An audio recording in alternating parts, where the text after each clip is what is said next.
right, everybody, we are live. The Lights Out Sports NFL Draft Special. We are cranking right along. I have got all my buddies with me. We will introduce them here in just a moment. But first, a new show, a different show, the second annual one. But we got to get some blues in the background for this one.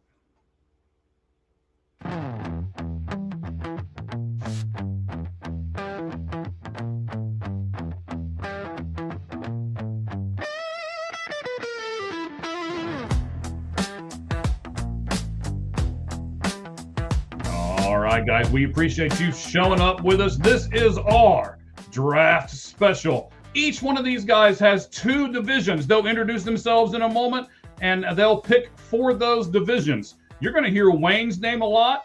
He's going to pick for a lot of teams, but I swear, he's only got two divisions like everybody else does. It just worked out that way, all right?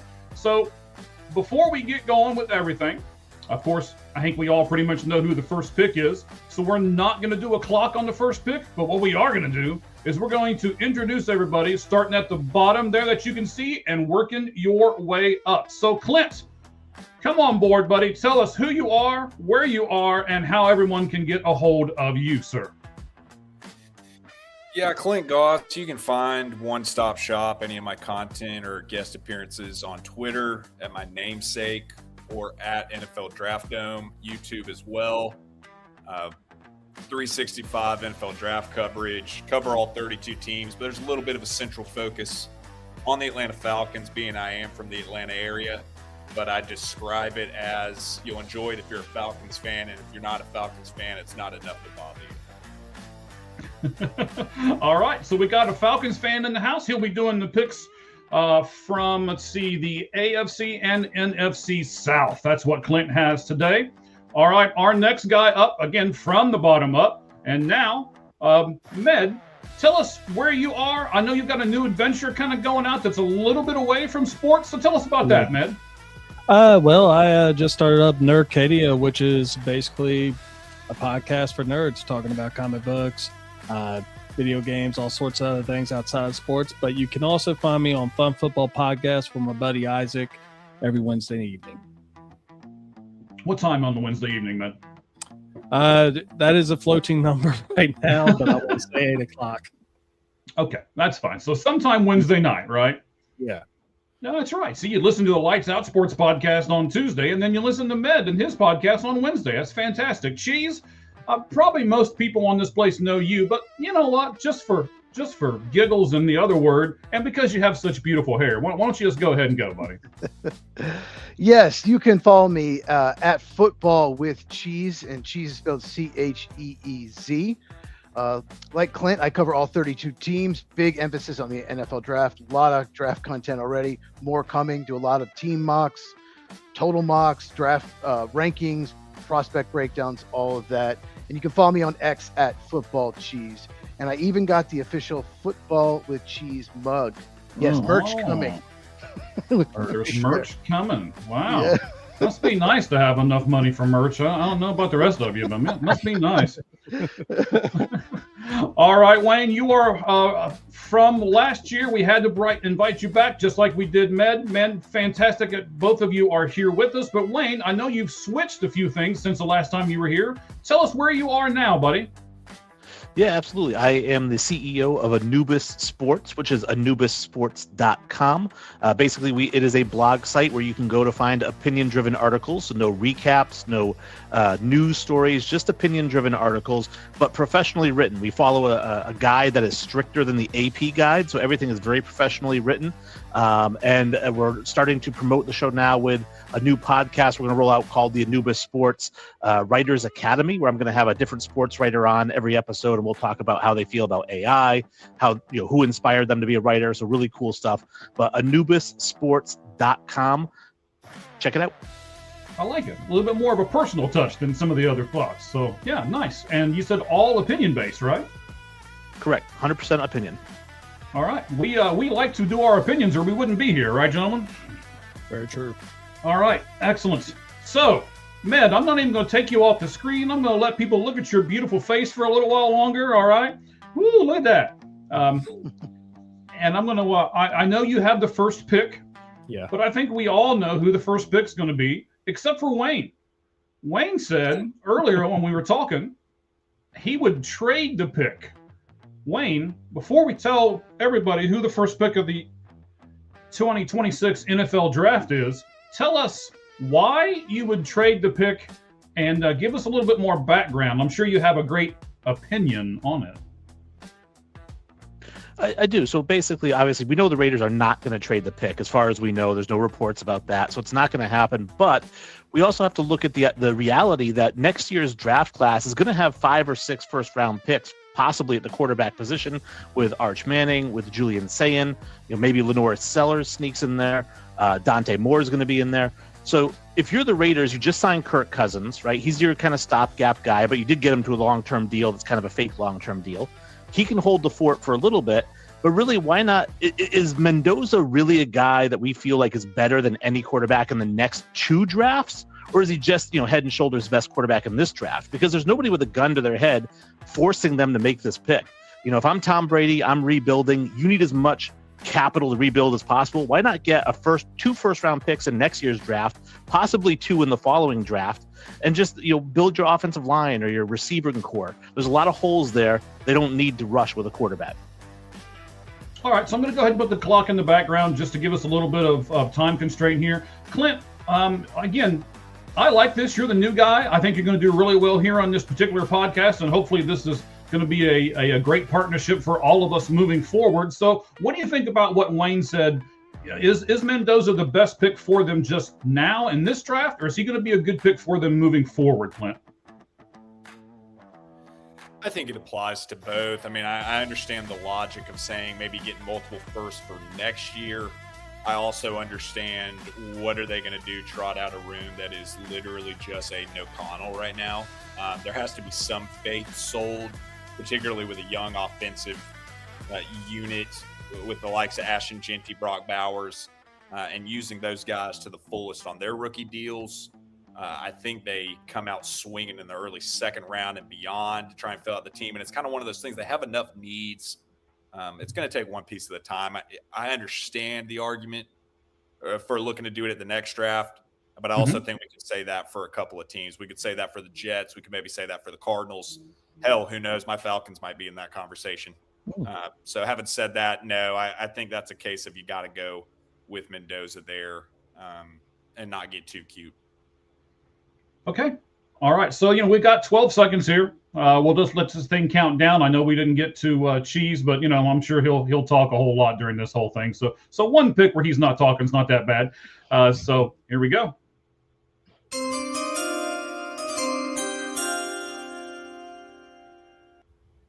All right, ladies and gentlemen, let me stop that thing from going too far too fast. All right, there we go. We got it.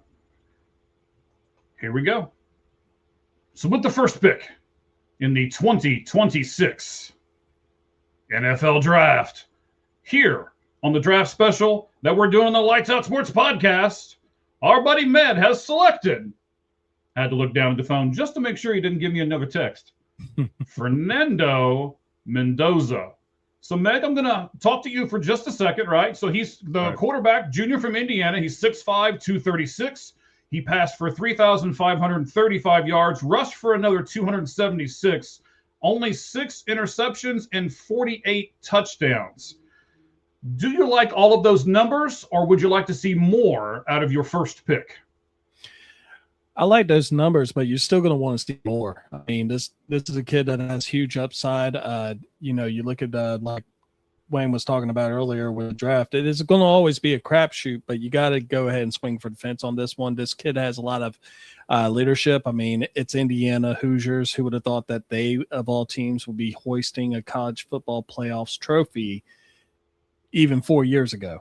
But the stars aligned. He's a great leader, and like Clint said earlier, don't get too cute with the pick. Yes, you could go and get more picks and everything like that, but as of right now, he's pretty much the only player that you could actually look at and say, this is your first pick. And I mean, come on, Raider fans have been suffering enough as it is. They had Geno Smith, Aiden O'Connell. I mean, the list goes on and on. The last time they had a Pro Bowl quarterback was Derek Carr. All right, so let me interrupt you for just a second here, buddy. I know you've got a lot to say about your pick, and I don't blame you whatsoever, but I do want to get into the next order of business as well, because now the New York Jets are on the clock. So for those of you who are with us, here's how this is going to work every pick. We're going to take the person off of the screen who is making the pick, give them a few moments to look in it and strategize. I'll restart the clock. We will have roughly 5 minutes between every pick, and then we'll go from there. So Wayne is making the next pick. As he's going to do a lot in this show, just because of all the picks that had all come out there for those two divisions. So we will take Wayne off of the screen. And here are the four of us left. We're going to talk about Mendoza, and then we can also get into the next pick if you would like as well. Let me hit this button so that we start the timer, and we will continue on. The Jets are on the clock. So, Med, I'll go back to you, buddy. Med, tell me exactly what you're looking at in this quarterback and why you chose him for the Raiders. The intangibles. I mean, he literally played a perfect season from the very start to the very end, and he didn't seem to really get flustered at all. Like, there was pressure on him. Yes, he had a very talented team around him, but I mean, he has a great arm. He knows when to scramble, knows when to hold on to the ball to take the sack when he actually did take a sack. And he didn't really make many errors in his judgment. I mean, he destroyed my college team, which is Alabama. I mean, overall, the dude is a great quarterback, and he definitely deserves being the first overall pick. All right, Cheese, we haven't talked to you yet, so let me go to you for a second. Give me your grade on Fernando Mendoza, and would you pick him as the number one pick if you were the Los Angeles Raiders? Absolutely. Take the quarterback. You never know what's going to happen. If you trade the pick and get future picks next year, what if you win 7 games and the team you trade with wins 10 and you don't have a top 13 pick and no one wants to move back because they want the quarterback? Everyone tried to move up for Drake May, Caleb Williams, and Jane Daniels. They're like, no, we're not doing it. Like, everyone tried to. So there's no guarantees. Just take the quarterback, because if you trade back and you pass on him and he becomes like a Hall of Fame quarterback, how's that going to look? Like, I get it. He doesn't have as many tools as a lot. He's probably not, he would probably go 4th at best if he was in that draft with Jane Daniels, Caleb Williams, Drake May. I get it. But his ball placement is great. His poise, he's so tough. He's got incredible size. And he's just such a great leader in person. Like, he's going to be those kind of people with those kind of intangibles, like Med said, they just don't bust. I don't know if he'll ever be a top 5 quarterback, but there's a good chance he'll be at least above average to pretty good. So you just can't pass on that at this. It just, I can't imagine. It's why no one's even trying to trade up. Like, it's done. And he is definitely by far the best quarterback in this class. Mm-hmm. All right, so we've got a comment here. Let's put this up. I'm covering Wayne up, so I want to have this up for too long. But it should be covering me up here at the top. We have to fix that next year.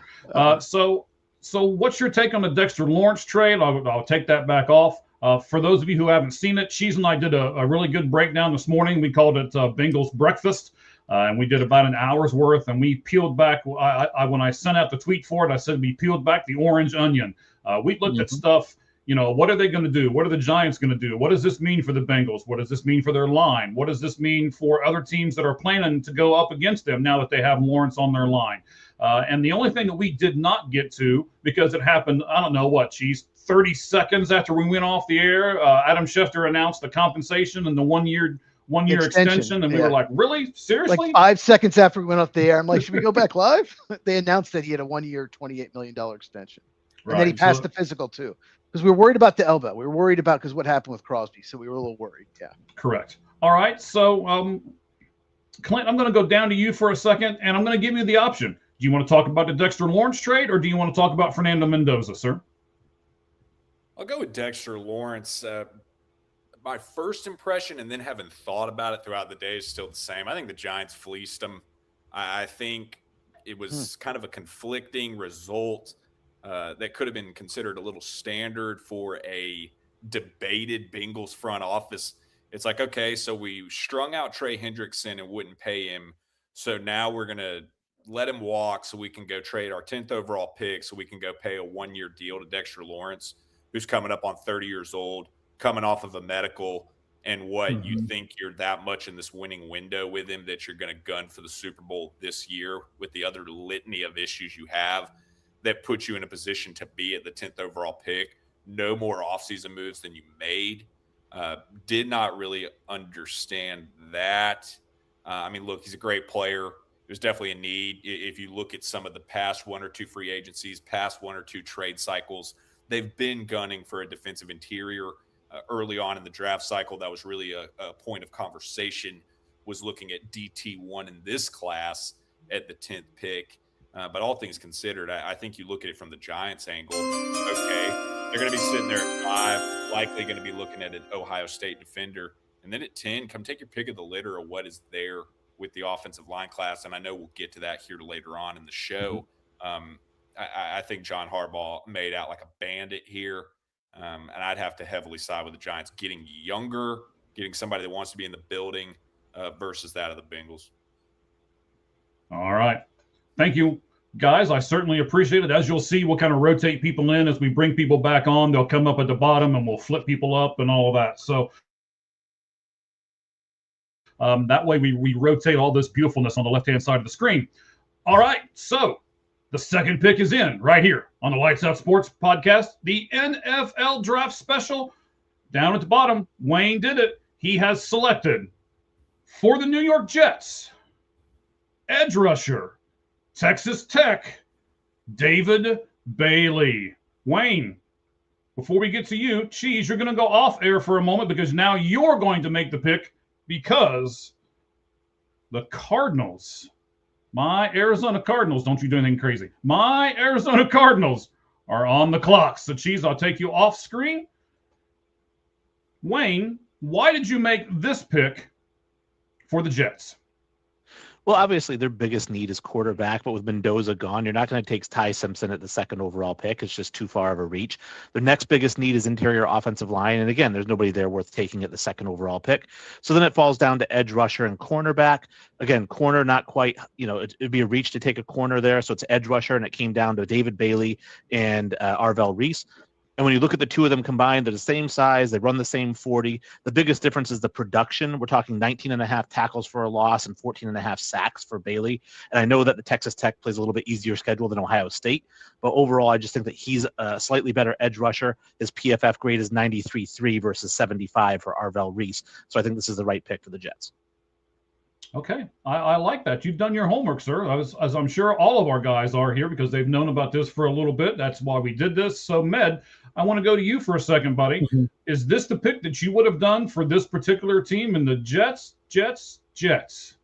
This is because I actually picked David on this one too. I mean, he just basically said it. I mean, the dude has a 92.9 edge impact grade. And also, if you look at his history, he's improved every single season in college.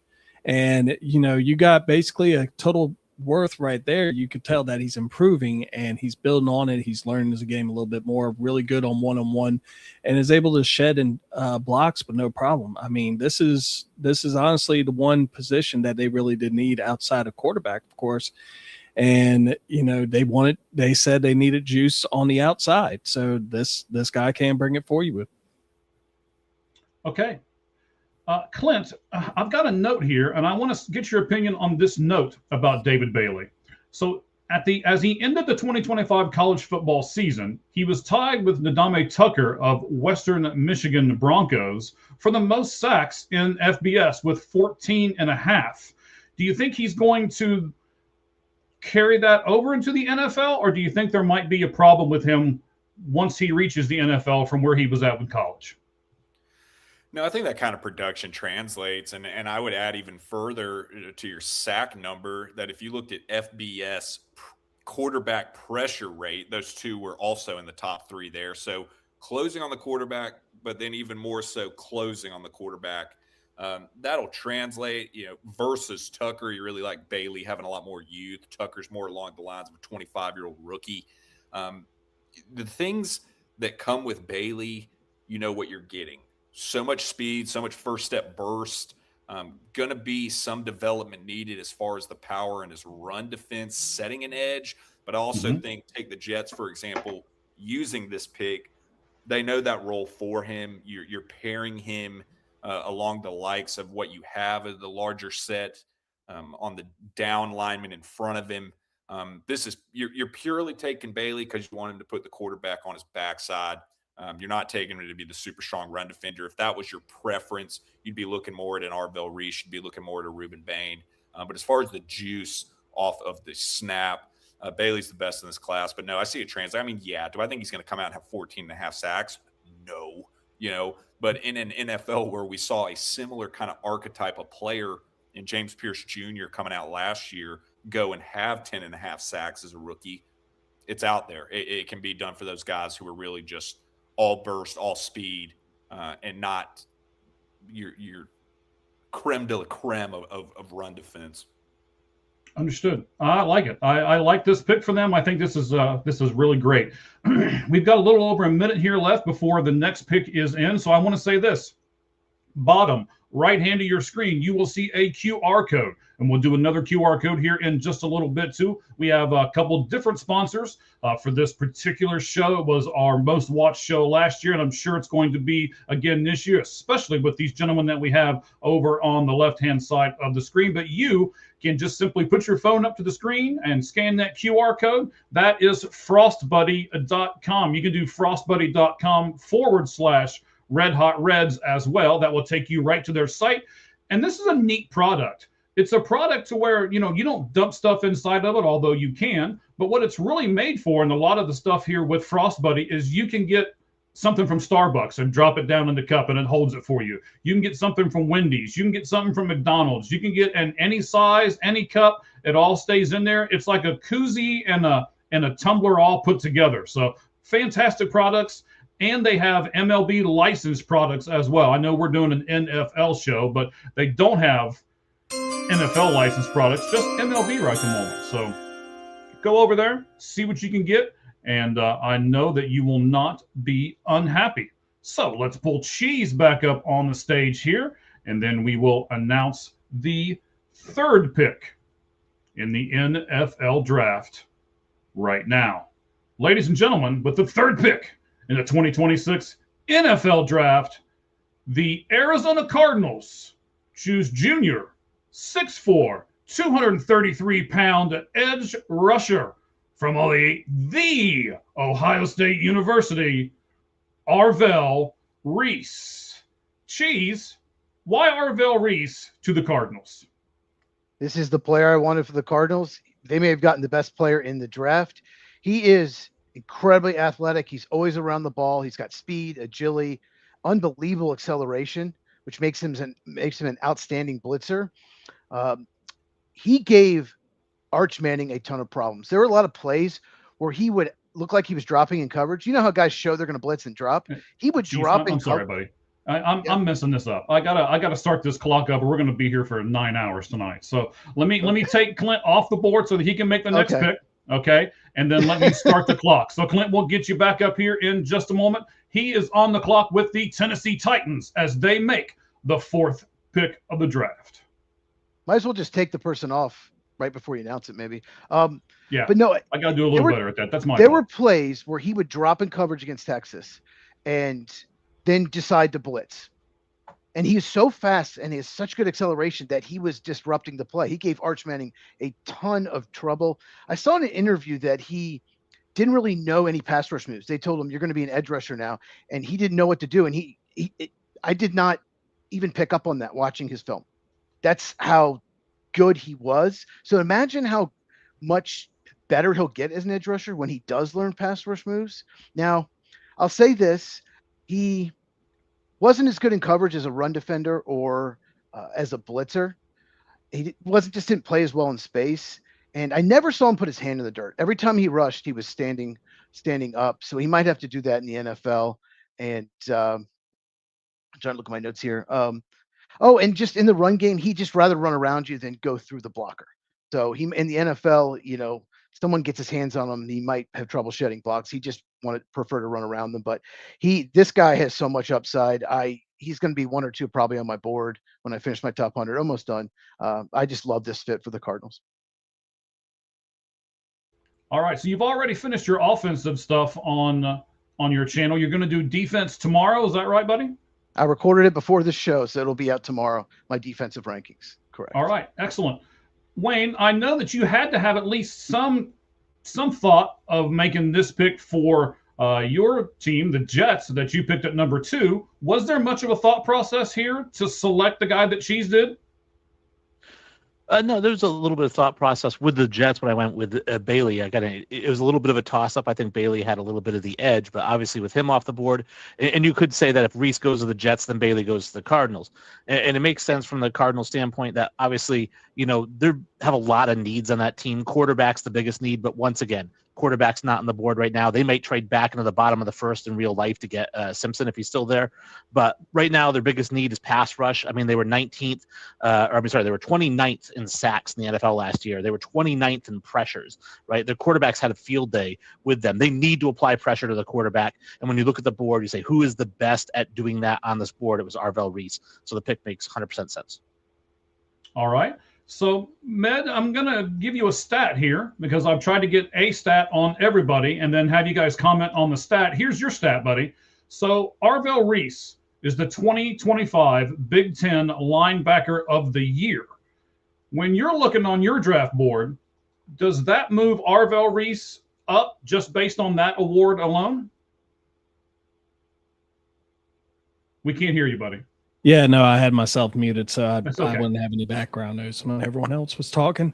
Not necessarily. I mean, first off, he's playing against another top 5 draft pick, in my opinion, in Sonny Styles, so that will actually give him some pressure off of it. But also at the same time, you look at the upside of what he is as a player and what he can bring to your team. 4.46 speed. He has great sideline to sideline potential to be able to be a true leader of any defense that he goes on to. He's already going to be the best player on Arizona's defense just coming in through the door. So just the upside by himself, I think this is a huge, huge plus for him.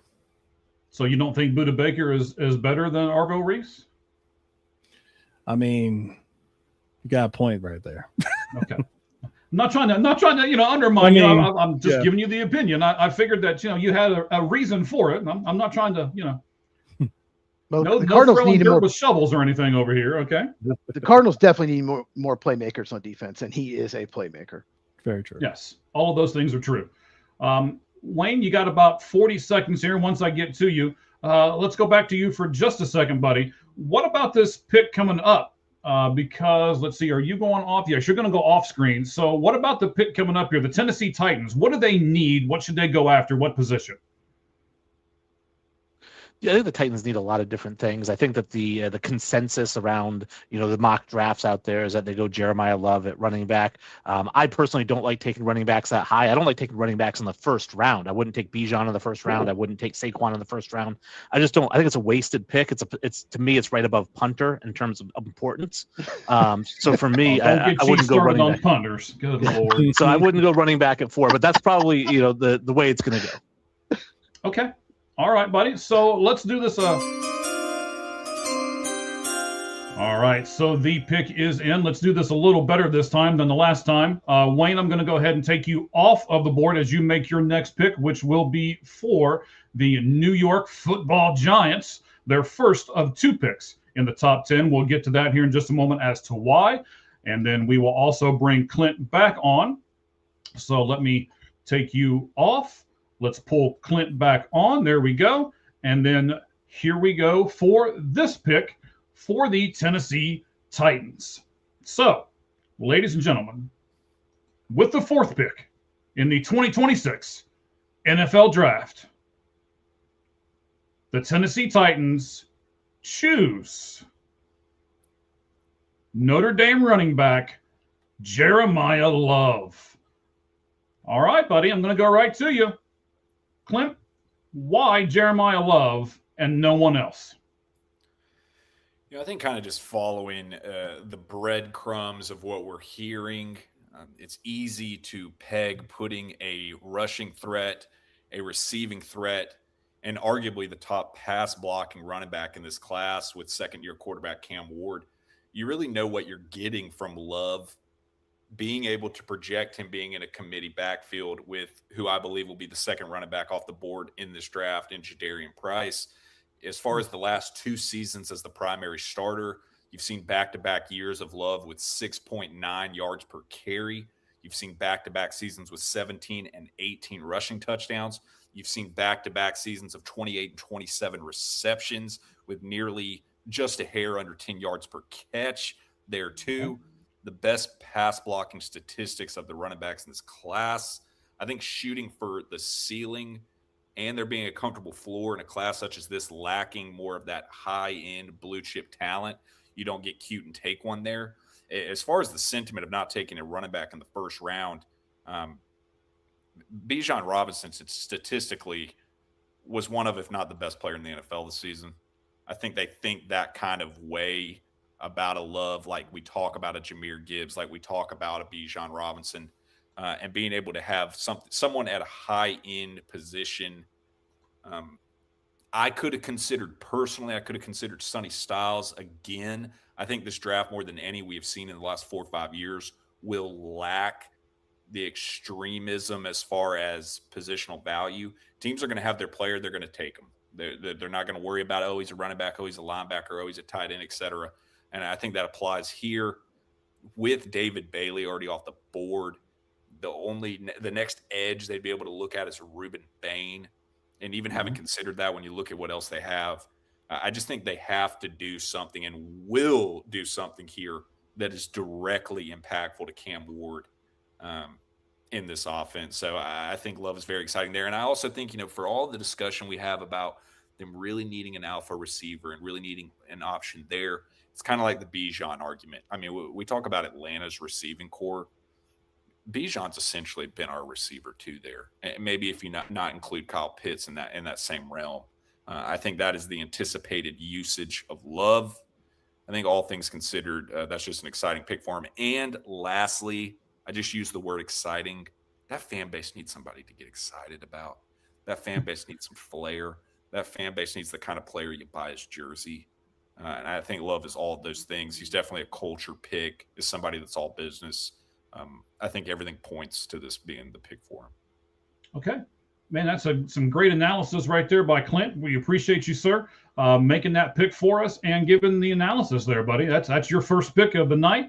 You'll have a few more. And yes, you're very welcome. I cheers to you too, sir. Yeah, every single extra pick that Wayne has was taken from me. So I'll be doing a whopping 5 this evening. No, the Bengals. I had the Bengals 10th pick. I was so looking forward to it, and they snaked me. They could have waited until Monday. So the Dexter Lawrence trade, because Mike's a Bengals fan. I really wanted to mess with his head. So Cheese, will go to you for a minute. You've already mentioned the Bengals trade. Do you think there's any way that the Titans will trade out of this pick and try to do something different? Yes, I definitely think the Cowboys and Chiefs are going to try to trade up. The reason why the Bengals moved out and why I disagree with Clint, I think it was a good move by the Bengals to get a unique nose tackle can rush the passer. Looking who's going to be there at 10, you're just not going to get nearly as good a player, and they have the cap room. Go for it. He completely changes the Bengals defense, which has struggled. If Burrow can stay healthy, they're going to be a playoff team. They just have too much talent. But I guess Clint wasn't excited about Peter Skoronski, left guard, first round pick 3 years ago. I guess no one bought those jerseys. No, I don't think they. I'm sorry. Who was that again? No, I love the Skoronski pick, and I could definitely have a cold beer wearing that in a parking lot. No, I love Skoronski. But I'll say this: all you crazy I would not do offensive this. line people. I would not do this. I was the Titans. I don't like their offensive line as far as run blocking. Look, we saw what happened to the Raiders last year. They drafted a running back high, and they didn't have all line could block for it. So it's kind of a mess there. So I would trade out if I could, or go with a defensive playmaker. And I think it's too high for a receiver. I worry that Love's going to have a similar situation, maybe not quite as bad as Ashton Gianti, where he just does not have a lot of holes to run through. And it's like, okay, we used all this draft capital on a running back, and it might be a few years before we even have an offensive line that can block for him. It even happened to Saquon Barkley. He didn't ever have a great offensive line, goes to Philadelphia. Oh, look, he's amazing. So I get why they would. He's an incredible player, but I would try to move up. Okay.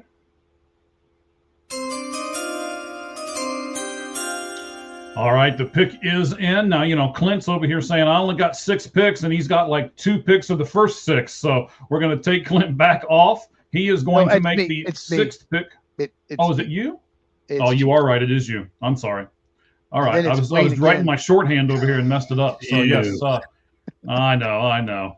So we will take Cheese off the board because he is picking for the Browns at pick number 6. We will get to Med in a moment, who we did not talk to this round in between picks, and we will pull Wayne back up as we announce what pick he did for the New York Football Giants. So let's take Cheese off. Let's add Wayne back. Let's start the clock, and let's announce this. In the 2026 NFL Draft Special that we are doing right here on the Lights Out Sports Podcast, Wayne has selected for the New York Football Giants safety Caleb Downs, Ohio State. Wayne, why safety? Is that what they need, or is this just the best guy on the board? It's a great question. And really, I'm a guy who believes in drafting for need unless the best player on the board is a generational talent. I think that's what you're getting with Caleb Downs here. He is arguably the best player in the draft. I mean, again, that is arguable, but he is arguably. And I mean, this is a guy who, as a freshman at Alabama, probably could have been a first-round pick if he was allowed to come out at 18 years old. Right now, he's got 3 years in. He's just a phenomenal player every spot. Now, obviously, the Giants, they need interior offensive line. They need interior defensive line. There's really nobody that worth taking at 5, right? And I can't trade back because this is a no-trade draft. Then looking at the edge, they don't really need edge because they've got pretty good edge players with Brian Burns, Kayvon Thibodeau, Abdul Carter, right? So really then it's corner. And I could have gone corner here, but like I said, Caleb Downs, his talent is so immense that you just can't let him get past you if he's there at 5. Okay, I'm not disagreeing with anything that you just said. Then I'm going to save you for a second because I got a special question for you. So let me go to Clint here. Clint, what do you do? And this is one of the questions that we said kind of going in that we were going to ask. We started it with Wayne. I'm just going to continue it with you.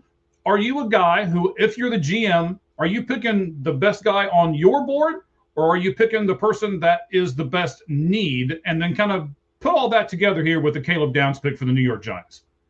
There's a balance of scale. I think if there is a blatant best player available versus your need, you have to have that conversation. I think if there is a blatant need versus the best player available, you do have to lean on that. I think it gets over preached as far as, it's got to be best player. It's got to be best player. It's got to be best player. It's like going a couple picks ahead here. It's like if you're the Miami Dolphins trotting out a local high schooler at cornerback 1 and cornerback 2, you probably need to have that conversation, even if you're feeling that strongly about the 7th player on your board at pick 11. It's a checks and balances.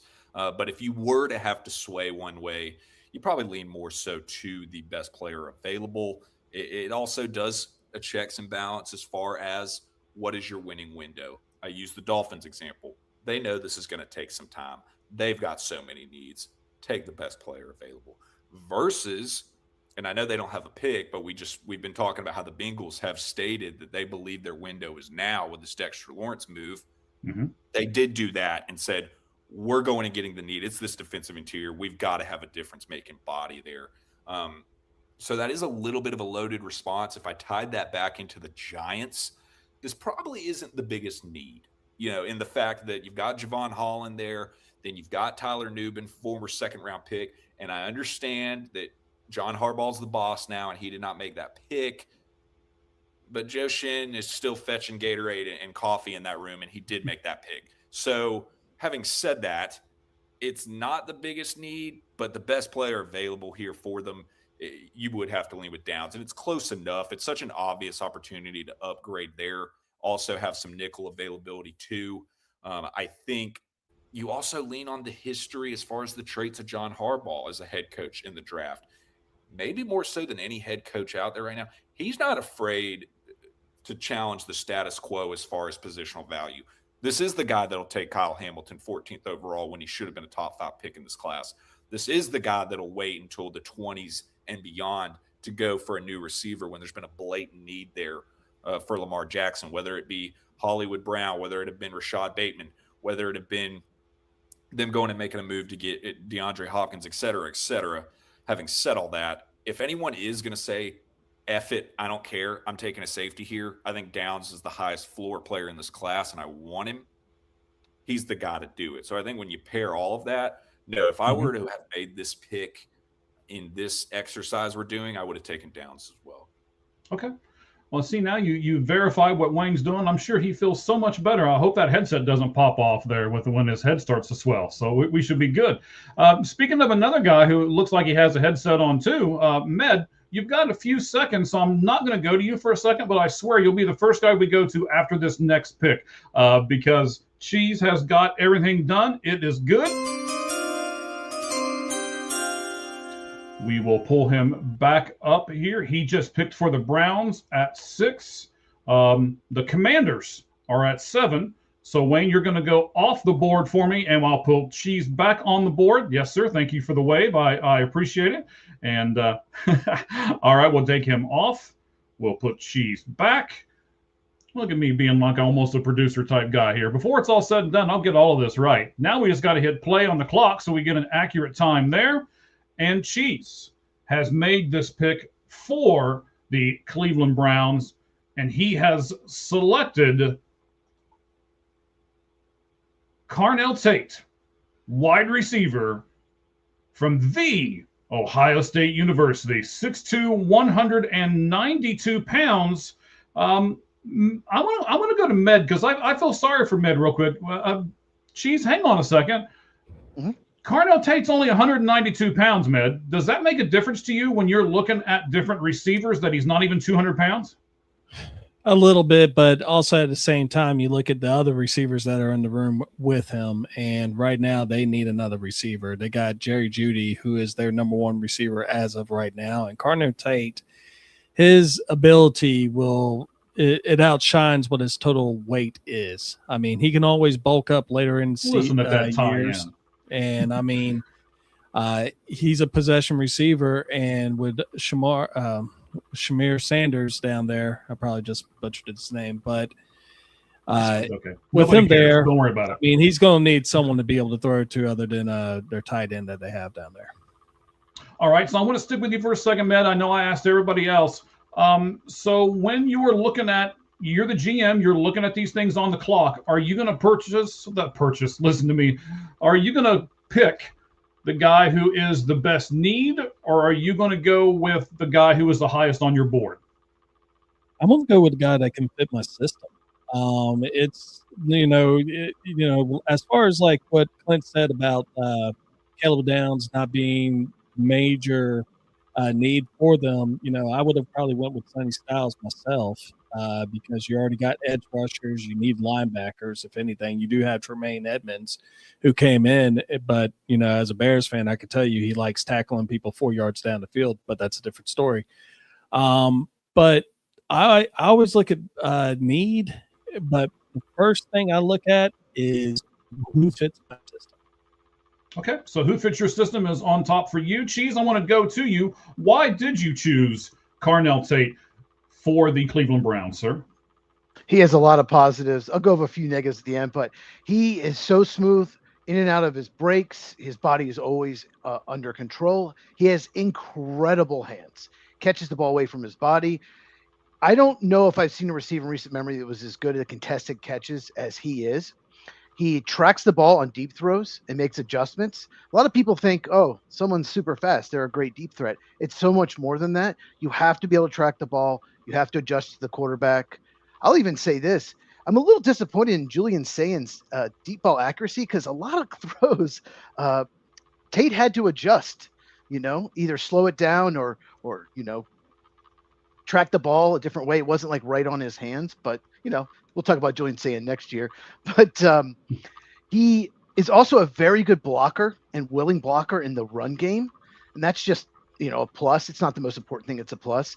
I don't know if you guys watched the Wisconsin game. That touchdown he made, he goes up, gets it, secures it at the high point, and is hit on both sides by a Wisconsin defender. And it was like nothing. Didn't move his body at all. Came down with it, got right up. Like, he is a tough dude.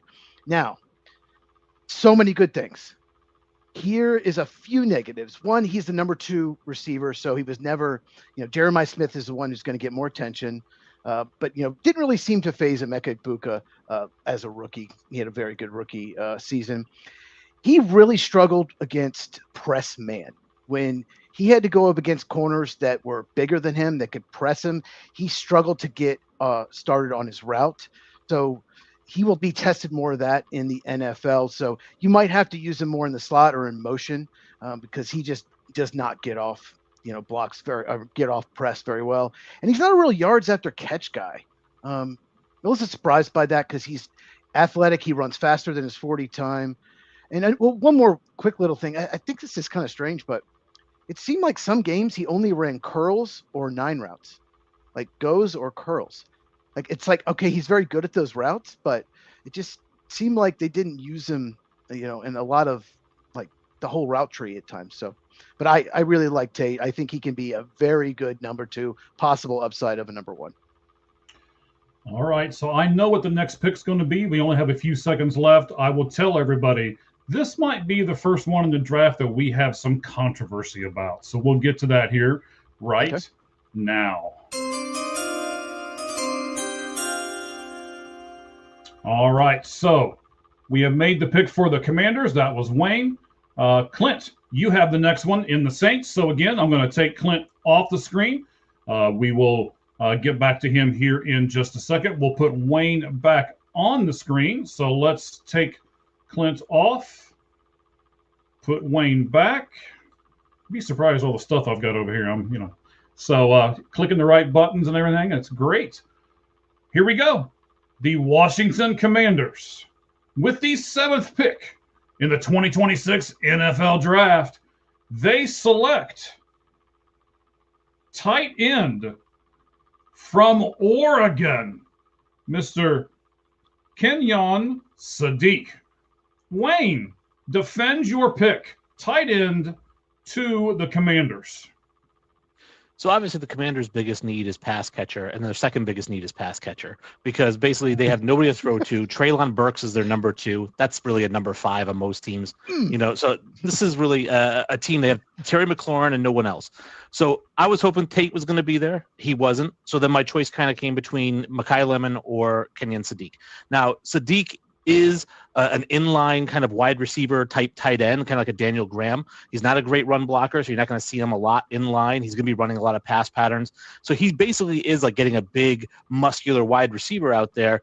And when you look at their numbers from last season, Zach Ertz was number 2 in targets on their team last year with 70. So they do target the tight end quite a bit in that offense. I think that he's a guy that I think fits in almost as like a number 2 receiver, but as a tight end. Okay, fantastic. My only question to you, and kind of a follow-up here, is why the tight end and why not one of the many receivers that are out there? Well, again, I think Tate was the number 1 receiver, the guy that I wanted. When I looked at Lemon versus Sadiq, and it was really a toss-up there, and I went with Sadiq just because I think that talent as a pass catcher, as a tight end, maybe your number 2 guy is going to be Eli Stowers from Vanderbilt. He's not going to go until mid-second round, maybe a 3rd round pick, right? So obviously, Sadiq is going to be a top 15 pick. So this isn't a huge stretch. It's a little bit of a stretch, but I think that he's a guy who, again, he's kind of just a big wide receiver. Okay. So I know, Cheese, that you are infatuated with this tight end. You've talked about him several times on our show. You said he was going to go top 10. I told you I didn't think so, and Wayne has proved you right. So without breaking your arm, patting yourself on the back, tell us why you like this pick. I don't like this pick. I love this pick. I love Kenyon Sadiq. He is so unique. 6'3", 240 pounds, runs a 4.39. There's just not a lot of human beings that are like that. And Yeah, he's not a great blocker, but he's a willing blocker. There are times where he can slow the player up enough. So I'd like that he's a willing blocker a lot more than Eli Stowers or Stowers or whatever, how you say his name. But Terry McLaurin is pretty much it. He got hurt. Wayne's right. They don't have enough weapons. Kenyon Sadiq, there were people out there mocking him to Carolina 19, 49ers at 27. I don't understand it. It drives me insane. I've been complaining about my channel, for weeks now. No way. Not you complain. I think, honestly, I didn't expect this. I thought he could go to the Chiefs maybe at 9. I don't know if Washington maybe goes Sonny Styles. I think they could get caught kind of like the Bengals did, so they moved out. I think Jeremiah Love could be in play here if he's available, but Kenyon Sadiq will. You have to, okay, if you're a defensive coordinator, you have to know where he is. You have to game plan against him because he is 6'3", 240, 439. He's just someone you have to know where he is on the field. So I absolutely love this pick. I think I would have done the same. Interesting. Med, what about you? Would you have picked the tight end here? Would you have gone receiver? What would you have done with the what was this? The 7th pick in the draft going to the Washington Commanders? Honestly, I would have went defense because you look at their defense and everything. It's basically a retirement home. The average person over on that side of the ball is over 30 years old, and they need some youth over on that side of the football.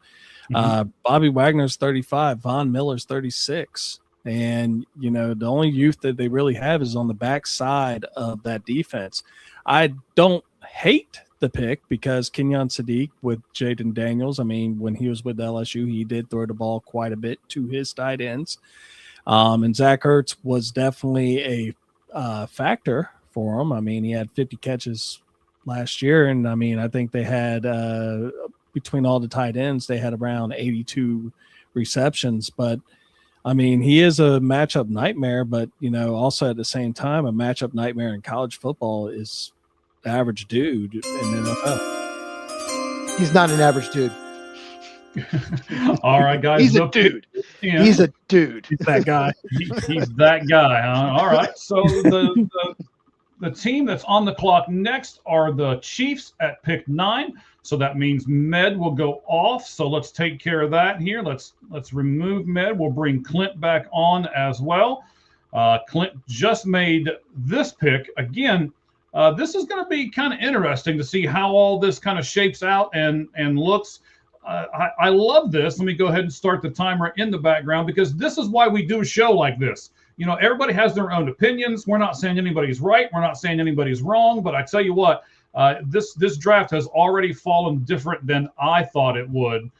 So it's interesting as everything gets going and how the GMs and things react to what we are doing. In fact, what we're doing here, as you now see it at the bottom, we're doing a ticker tape. Thank you very much, Roger, for doing that. He's in the background. You can't see him. That's probably where I should be, in the background where you can't see me. But Mendoza 1, Bailey 2, Reese 3, Love is 4. The Giants picked Downs, and now the Browns are Tate. Number 7 with the Commanders was, hang on here, who we just picked? Kenyon Sadiq. Kenyon Sadiq. Right there we go. The tight end, Kenyon Sadiq. Okay. And now Clint is back with us, and he has made the following pick for the Saints at number 8. Again, maybe a little controversy here, but I also kind of like where he's going, I think. We'll talk to him about exactly what he was thinking. This gentleman has 30-inch arms. He's 6'2.5" on his wingspan, and he ran the 40-yard dash in 4.38 seconds. Cornerback, LSU, Mansour Delane. So, Clint, why cornerback in the top 10? Do you think anybody's going to be upset with this pick? Don't think they'll be upset. I think this is a little bit of a chain reaction to what has happened in this exercise. Like, personally, I think if the Browns stay at 6, they go with their pick of the litter as far as tackle, thereby leaving Carnell Tate on the board. Does he go to Washington? Very possible, with the need beyond Terry McLaurin. if you were to be sitting here and Tate were on the board, I'd have taken Tate over Delane. If you were sitting here and David Bailey was on the board, I would have taken Bailey over Delane. But having seen the two of them go, who are some of the next best players available? Reuben Bain Jr., he needs to be playing in a 4-3 front. Saints have always traditionally played that 3-4. Going to want a little more length. He does have the weight profile along the likes of like we've seen with perspective, like a Cam Jordan, but I don't see that being the spot for him there either. I think at receiver, Tate would have been the one they wanted opposite of Chris Olave. I understand someone bringing up the conversation of a Mekhi Lemon. I understand someone bringing up the conversation of a Jordan Tyson, but I also understand the logic at 8 wanting to take your pick of the litter at a position.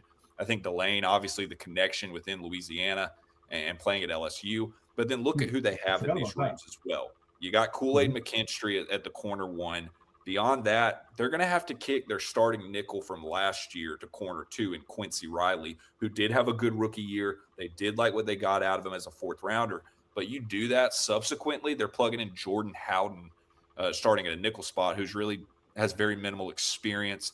Don't want to have him in a starting role. I think to have Delane there is a chain reaction in that you get to leave Riley at the nickel, get some support for Kool-Aid to not just completely be avoided, be able to use his skill set.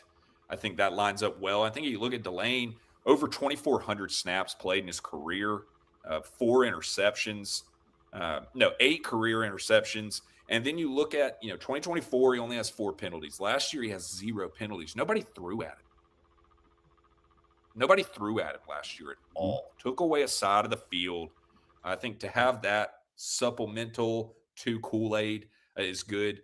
I mean, a 38.2% completion rate this past year when they did throw his way. All the capabilities of some shutdown there. Enough physicality and run support and very good at the catch point. I just think that would be a nice reaction to the rest of their defense, particularly the back end. They like what they've seen so far out of Jonas Sanker at a safety spot and kind of responding to the fact you've seen Alontae Taylor walk in free agency to the Tennessee Titans. I think Delane's a good one there to then set themselves up going early in the 2nd round to look at a nice crop of wide receivers that will be there. And then, Sonny Styles could have been a mention here, but I also think when you look at who they do have there, they're not going to want to put Pete Werner at a backup spot. You just gave a bag to Caden Ellis as far as those 2 guys. So having said that, this is just an obvious upgrade at a starting position, starter day 1, and most importantly, getting to leave your nickel where he belongs. Okay. And real quick, the big question was speed with him, but he ran a 4.38. So I love this pick. He had an incredible season. All right, the pick is in. Med has made that pick. Now, this is going to be a little awkward because we're going to have to do this a little bit differently now because, all of these crazy picks and the trades and the swaps and everything else, Wayne has picked 10, 11, and 12. So we'll pull him back up on the screen for a little bit, pretty much take him right back off, allow him to kind of tell everybody why he made this pick, and we'll do that here in just a moment. But for the time being, Wayne, until you make that pick, we'll pull you off screen here. All right. And then we will add Med back. And then I will tell you after hitting the play button here, we will start the timer. And selected by Med for the Kansas City Chiefs in the 2026 NFL Draft, the pick is in, and the pick is Francis. Help me with this one, gentlemen. Maui Noah. Maui Noah. There we go. I knew I was going to mess at least a couple of these up. So from Florida, Med, 6'6", 229 pounds. His 40-yard dash was 5.14 seconds, and he did the 3-cone drill in 7.77 seconds. I like the sevens. He had a 29-inch vertical jump and an 8-foot, 10-inch broad jump. So knowing all of those stats, is that why you picked him, or was there another reason, Med? He's a mountain. And the one thing that I'm looking at my franchise quarterback tearing his ACL last year. I kind of want to be able to keep him on the field as much as possible.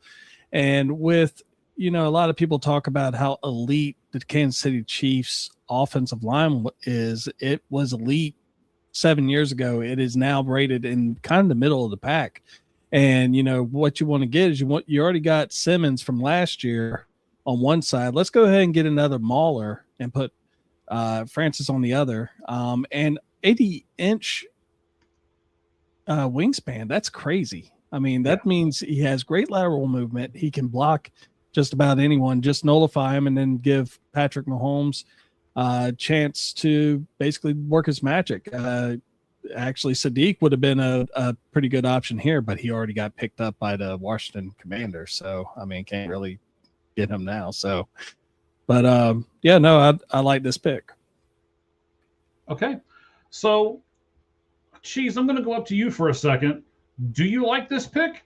Is this what you would have done? Or he's smiling up there. I can see it from here. What do we got, buddy? Talk to me.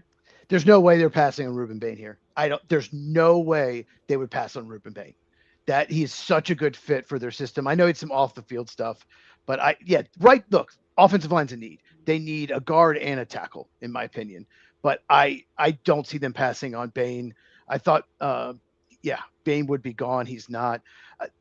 Maui Noah is just a guard to me. I don't think he can stay a tackle. Really struggled in the college football playoff, especially pass blocking. I think he can be, his potential as a Pro Bowl guard, good run blocker. I think NFL pass rushers will give him so much trouble. But I hear the Chiefs do like him, so it's possible. If Ruben Bain's not here, it could be the pick. But I think if Ruben Bain was here, they'd run to the podium. Okay. Clint, you got about a minute 45. I'm going to give you the end here. Tell us what you like about this pick and what you would have done, sir. You know, I think if this was a what would you do draft, I would be a little more open to Maui Noah. Being a predictive draft, I tend with the last statement. If Bain's there, I think that's a lock. To have him in a Spagnuolo defense opposite of George Karlaftis, them needing a little bit of youth there. Mm-hmm. They've really had a swing and a miss in the last draft or two with Felix and Udike Uzama at the end of round one. I would imagine them going edge here and then coming back around at 29 and wanting to look at either a corner, wanting to look at a linebacker. I just think everything points to Bain. I mean, you're talking about 9.5 sacks worth of production, top 3 in FBS and quarterback pressures, the power profile, his size, kind of that 6'3", 275 pounds, really kind of looks that similar, bully ball power capability opposite of Karlaftis. And you look at some of the better organizations in this league, they always get the next guy in the building while the guy is still in the building, and giving that ability to filter. You talk about the Chiefs, you talk about the Eagles, you talk about the Ravens that do that. I think they do want to have an addition to this defensive line. And I just don't think Bain falls a lot more than this. I would have liked Bain there, but I get the logic on Maui Noah. I just wonder with what they've done in the last few years at that tackle spot opposite of Josh Simmons, if they think that they can do that later on. So that's interesting to me. I would have sided with Bain, but no, this isn't egregious by any means. Okay. I'm with you. I mean, you can go either way. And that's one of the great things about this. And I know, we're not going to come off of here and be like, oh, that was the stupidest pick at number 9. And so that's the whole point behind this. But also, gentlemen, as a fan, I've sat and watched this NFL draft and thrown stuff at the television going, what are you stupid people doing? Why are you picking this? And that's just the nature of this beast, right? Okay, so we're going to actually pull Wayne back on here in a couple seconds here because he has made the 10th pick for the Giants. Wayne, you ready, buddy? Yeah, okay. I can see you guys off air. Just because I don't have you up on the screen doesn't mean I can't see you guys. So I'm going to pull everybody up, okay? And we're all going to be up here for just a moment because Wayne has made this pick. Remember, this is the 10th overall pick that the Bengals would have, but they traded Dexter Lawrence. They got this pick. The Giants earlier have already made one pick, and now Wayne has got them doing the following pick. All right, ladies and gentlemen, with the 10th pick in the 2026 NFL Draft, the New York Football Giants have selected wide receiver, USC, Macau Lemon, Mackay. right? McCall? Mackay. Mackay. Daggone it. Yeah, that guy. Wayne, so that we can Wow. get your opinion and you can go make your second of 3 picks in a row, why receiver? Why here? Why for the Giants? Well, the Giants are trying to build that offense around their young quarterback and their young running back. They probably could use a better running back than what they have. I'm not a Scatabo fan, but that's a whole nother story. Obviously, wide receiver. This microphone at you. I say wide receiver. Obviously, they've got Neighbors, they've got Slayton, Mooney. They got in a 1-year deal, so he's gonna be a free agent at the end of the year. Really, receiver is a position you want to try to get in the draft. You want to try to hit on it because it's gonna be $40 million a year if it is somebody who hits. So you want to get as many cheap years of that person as possible. And when you look at the Giants offense over the last couple of years, Wan'Dale Robinson, who's no longer there, he's with Tennessee. He got 140 targets last year from them, 140 targets the year before. They like to hit that slot receiver. I know that 10, usually don't take slot receivers at 10, and maybe, Lemon's not going to project as a slot, but at 5'11", I think that's probably where he's going to fit in, especially next to Neighbors and Slayton and Mooney. So basically giving Jackson Dart more weapons was the overall thought. Okay, fantastic. I appreciate that, sir. I know you've got 2 more picks to make here in a row, so we'll take you off and we'll talk to everybody else about the picks that you make, all right? Okay, so, Med, I'm going to come back to you for a second. You just made the pick beforehand. Now you've got the Giants taking a receiver. Do you have as much confidence in Dart and Scatterboo as what maybe Wayne does or doesn't have? Talk to me about this overall offense for the New York Giants. I like both Scatterboo and Dart. It's just that I don't think that Scatterboo is really a every down back. I think he's more of a specialty back that you would basically get the tough yardage from. He kind of reminds me, I don't know, Larry Zonka in a way. Not overly fast, but definitely has a lot of power. But, I mean, I'm not really upset with this move because they do need some more playmakers, and I could see them trying to really go with Jackson Dart and trying to really give him more options outside of Malik Neighbors. But, yeah, no, I mean, I'm really kind of shocked that, Styles is still up there. But, that's just me. But I could see this. Well, yeah, this is like we talked about. Somebody's going to fall, and in this draft, it just so happens to be Sonny Styles. We'll see what happens as everything continues to pan out. But he's the one that's fallen here. Clint, what do you think about the overall offense in New York? And is this a good move for them, or should they have gone defense? Sonny Styles ain't fallen past 10. I would have had him there at 7 to the Commanders. I would have then lapped around and done him here again with the Giants. You kind of had the rumor mill. And I know we're not doing trades, but about the Cowboys looking at trading up with the intention of one of those Ohio State defenders, I think it is Styles, knowing that the market's going to be there for him. I think also I'd point to John Harbaugh goes out here in the last few weeks and says, we want to build the best offensive and defensive line in the NFL. I don't know how you let Dexter Lawrence walk to get this 10th pick and not in some capacity look for somebody on either side of the line of scrimmage. Like, for example, I would have loved the thought of a Vega Ioane here, Penn State guard. He is a top 7 player for me in this class. I think that is an immediate floor raiser for him. Having the tackles solved in Jermaine Illuminor and obviously Andrew Thomas would have mentioned that.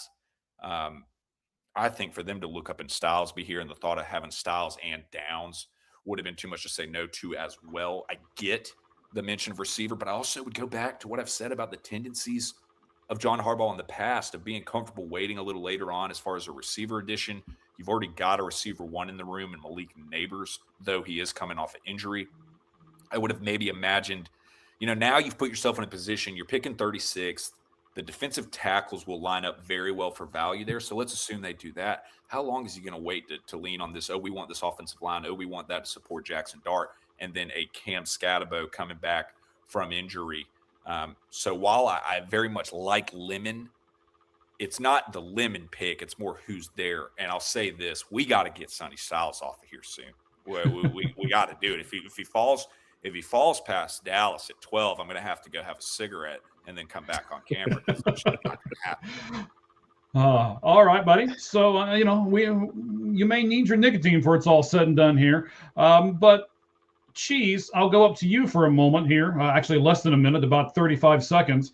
So, what do you? I know you're not real big on Jackson Dart. So, are you adding around him, or are you going to Well, go defense? well, I'll just say this: Makai Lemon makes sense. It absolutely makes sense. It would give them Neighbors and Lemon. That would help Jackson Dart out a ton. But I think Sonny Styles is in play for 5. I do not see them passing on Styles at 10, even for Makai Lemon. They can come back at 37 in the second round, get a good receiver. It's a deep receiver class. And they don't, because they have Malik Neighbors, who's a number 1. They don't necessarily have to go receiver. So I get it. They could go Lemon, but if Sonny Styles is there, that's got to be the pick. All right. So once again, the pick is in. It is Wayne. He is also picking for the Dolphins here. So let me pull Wayne back up onto the stage. All right. Let's go all 4 of us here. And we'll let him defend this pick because he may have to a lot here for, I already see who it is. Yeah. We're just going to announce it right now.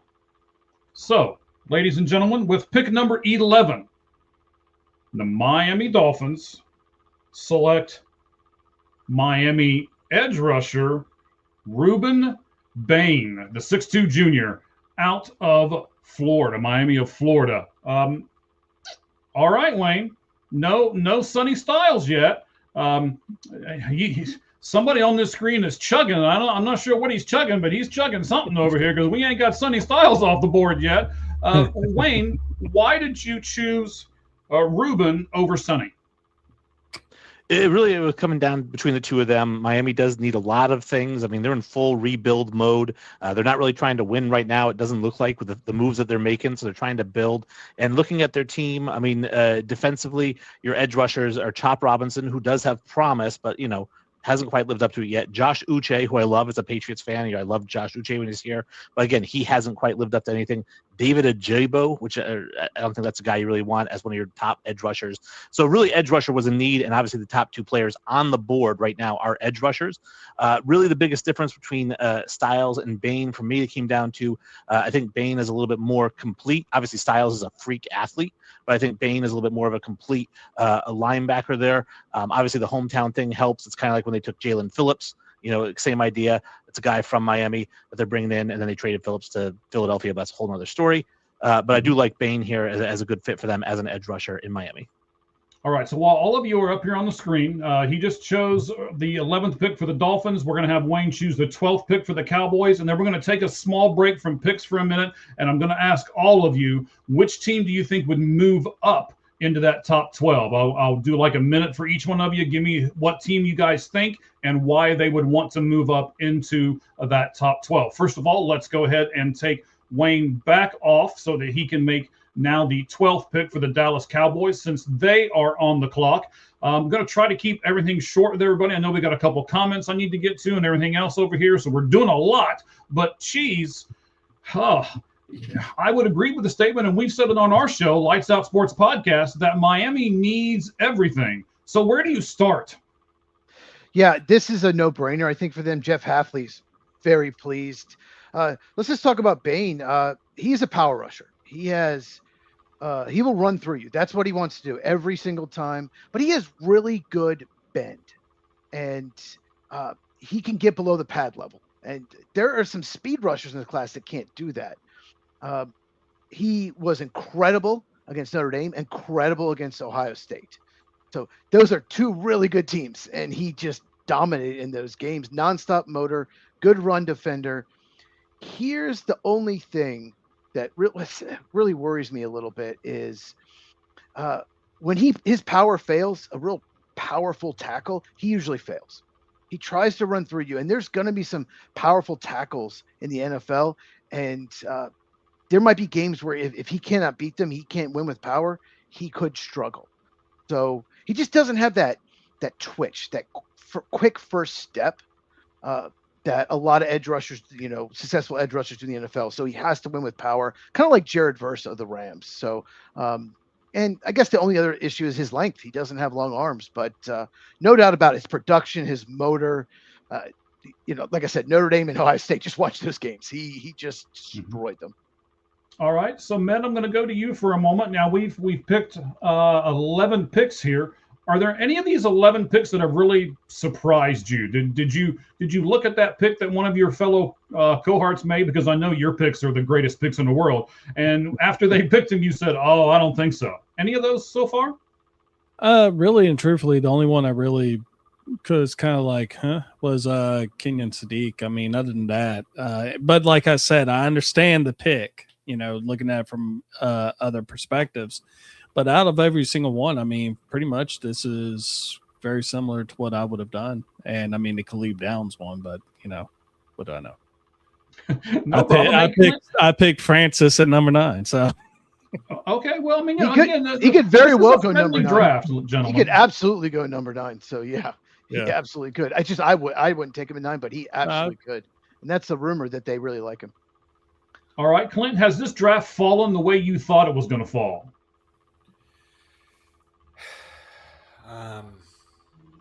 Again, and Sonny Styles is not going to still be here. I would have thought that tackle would have gone at 6, leaving Tate open for 7 or 8. There wasn't a tackle worth 6, in my opinion. The Browns are dumb, though. That, Andrew Berry might do that because he's an idiot, but there's no way I could take a tackle at 6. It's just not a tackle worth that spot. I think 6 is the prime spot if there is going to be a trade up. We've mentioned Dallas. I think that will be it. I think it will be a little rich to go all the way up to 3. I think it'll be a little rich at 4. I think a team like Dallas would view 6 as the spot. So I think that might be null in the fact of what we actually see come Thursday night. But I hear you. I do think that they might be a little more comfortable in terms of what receiver is there at 24 versus what tackle. We see a real tackle run here. They might be holding their breath, though this money's still there. But no, otherwise, I think it's lined up well outside of what I would have thought maybe about 2 picks or so. And, that's going to happen in an exercise like this. That's the point of it. All right, so I want to, before we do this pick, let me do this real fast. I need to take this off. I'm going to pull this on because we have another sponsorship. It is Forward Fan. And let me explain to everybody the concept here. So Forward Fan is a spot where you can scan this QR code right here, and you can go right to their site. We have a spot that you can sign up for. They are giving a $100 credit to their site to us in order to sponsor this particular program, and we certainly appreciate them doing that.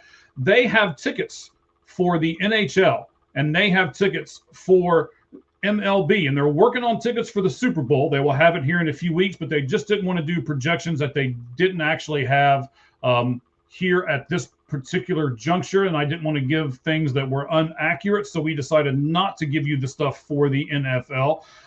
But they have tickets, and if you buy tickets, like right now, let's say you're a Washington Nationals fan.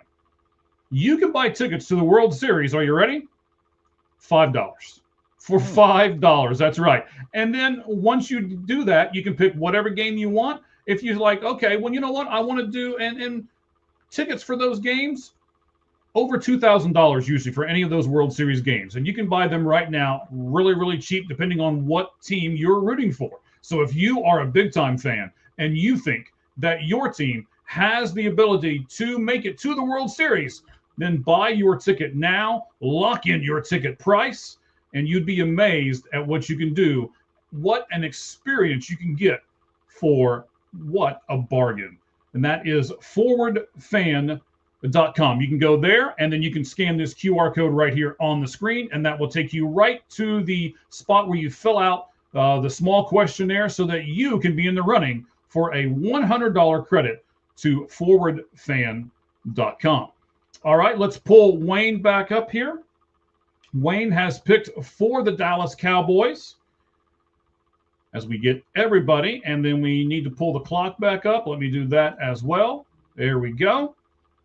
We'll start it right now because here is the pick for the Dallas Cowboys.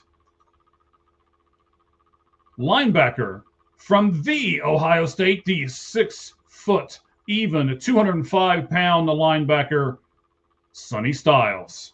So, Wayne, tell us, how hard of a decision was this to pick Sonny Styles up off this board? Obviously not hard at all because this best player on the board. He's a top 3 player on most boards. He's still sitting there. The Cowboys looking at their pass rush. I know they went out and they got Rashawn Gary, but Otito Agbanya is their other edge rusher or their other defensive end. So they need somebody else over there. I do like the pick here. He's long, 6'5", 244, fast, great tackler. I think the Dallas Cowboys would be absolutely ecstatic if he's there. And I know it's crazy to say like, there's no way he's going to be there. There's no way he's going to be. Well, I mean, there was no way that Christian Gonzalez was going to be at 14, right? There was no way that Warren Sapp was going to fall out of the top 10. There was no way Aaron Rodgers was going to fall out of the top 15. But things happen on draft day, and just the way this played out, I think that the Dallas Cowboys probably feel like they won the lottery. Yes. Right. So, Med, how happy is Dallas going to be? How fast are they going to run to the podium if it falls this way? Well, they ran to they won the lottery. So, I mean, this is a guy, when they got rid of Micah Parsons, I mean, they really lost their biggest playmaker on really both sides of the ball, if you arguably. I mean, yeah, there is CeeDee Lamb and stuff like that. But whenever anyone was thinking about the defense, all you could think about was Micah Parsons. And Sonny Styles is definitely – I think he's a more complete linebacker than Micah Parsons was. Micah Parsons is more of a edge rushing specialist. But this is a great pick. And I mean, like we've been talking about him the whole draft. So yeah, it is amazing how we all talk about him, but yet none of us picked him. I mean, I'm not picking, so don't make him blame me right now. But excuse me, it is kind of weird. Cheese, I'll go up to you for just a second and ask you this. So Sonny Styles is finally off the board. Is there anybody else that surprised you so far that has not come off the board? You know what? Let me look at my board. No, this might be the 12 best players in this draft. Maybe I might, no, I not really. No, okay. Sonny Styles he's a freak. He reminds me of Brian Urlacher. He's you said that before, yeah. He is incredible. Not good, incredible at dropping in coverage. He's great run defender. He's not even a great blitzer. It's almost like when he blitzes, he's trying to not to like lose containment on the quarterback. But I love one thing about watching him. I love how he gets other people lined up. He does this. He will tell Ohio State defenders where to go. Like he's going to have the green dot on his helmet. He's going to play middle linebacker. He's got good instincts. He can get off blocks much better than Alvaro Riskin. He's really good at shedding blocks.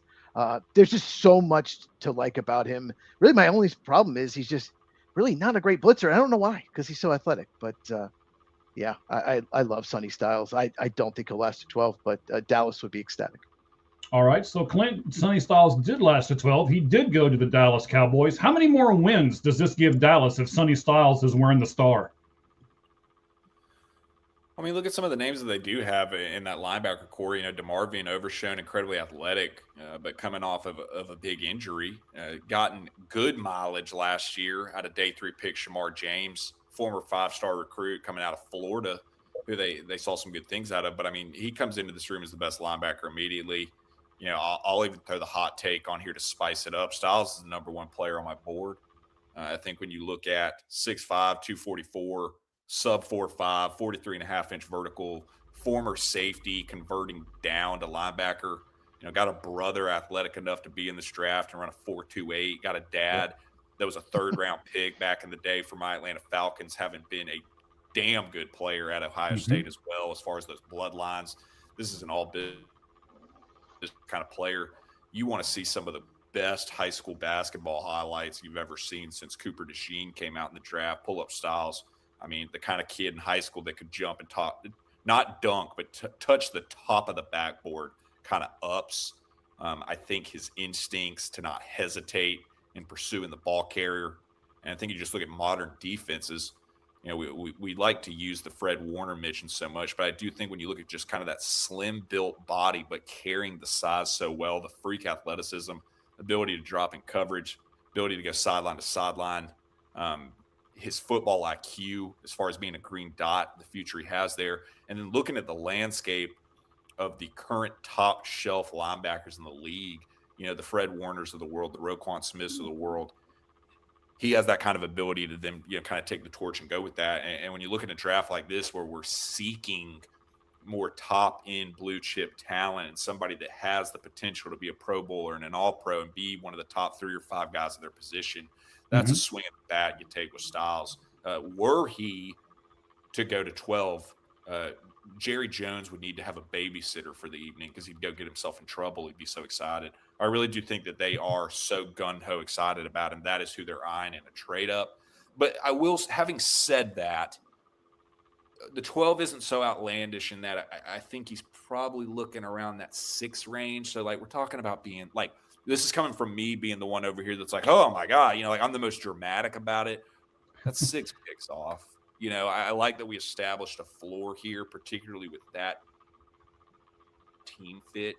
But I mean, Styles is a freak. I mean, the last thing I would say, I am a Falcons fan. We did trade the first round pick last year that would have been 13th overall coming up right here. If I was sitting there at 13 and the Falcons were looking at 12 ahead of them and Sonny Styles was still on the board, I would be pacing like a madman, hoping that he could just somehow fall. Because he would come and start here for upwards of a decade. And that's what he would do in Dallas. As far as a win total and the difference there, they've really just got to focus so much on this defense. They've got to go get some health at corner. They've got to go get a difference maker at safety. They've got to get a capable body in that linebacker room. They've got to go get some more pass rush. All those things considered, it's like you got to do one at the time. This one would be too easy. Let's lap back around and see what they do at 20. All right, so I'm going to start right above you because as everybody can see, the positions are Cheese and then Clint and then Med and then Wayne. So I'm going to take each one of you. You can see the timer in the center. We're going to give each of you 1 minute, and we're going to answer the question that we talked about a second ago. What team do you think could move up and why? So, Cheese, I'm going to start with you. Everybody gets a minute. Look at the timer. We'll take a small break from actually doing these picks, and we'll answer the question. Again, what team do you think will move up into this top 12 and why? Go ahead, Cheese. I tell you what, the Jets have – I'm going to say one because I know that, I'm not going to take the obvious one. The Jets have so many future picks. I think they have 4 of the top 44. They have all these first rounders next year. I think they have three first, 2 seconds. They might go up to get one of these receivers. I think they love Tate and Lemon. I think they want one of them. So, yeah, maybe they want to save the picks for a quarterback. But if you're the Jets, you've got to get somebody opposite Garrett Wilson. So I absolutely could see them go up. And once Tate or Lemon, one of them say go, I could see them going up to get the other. It only took 40 seconds.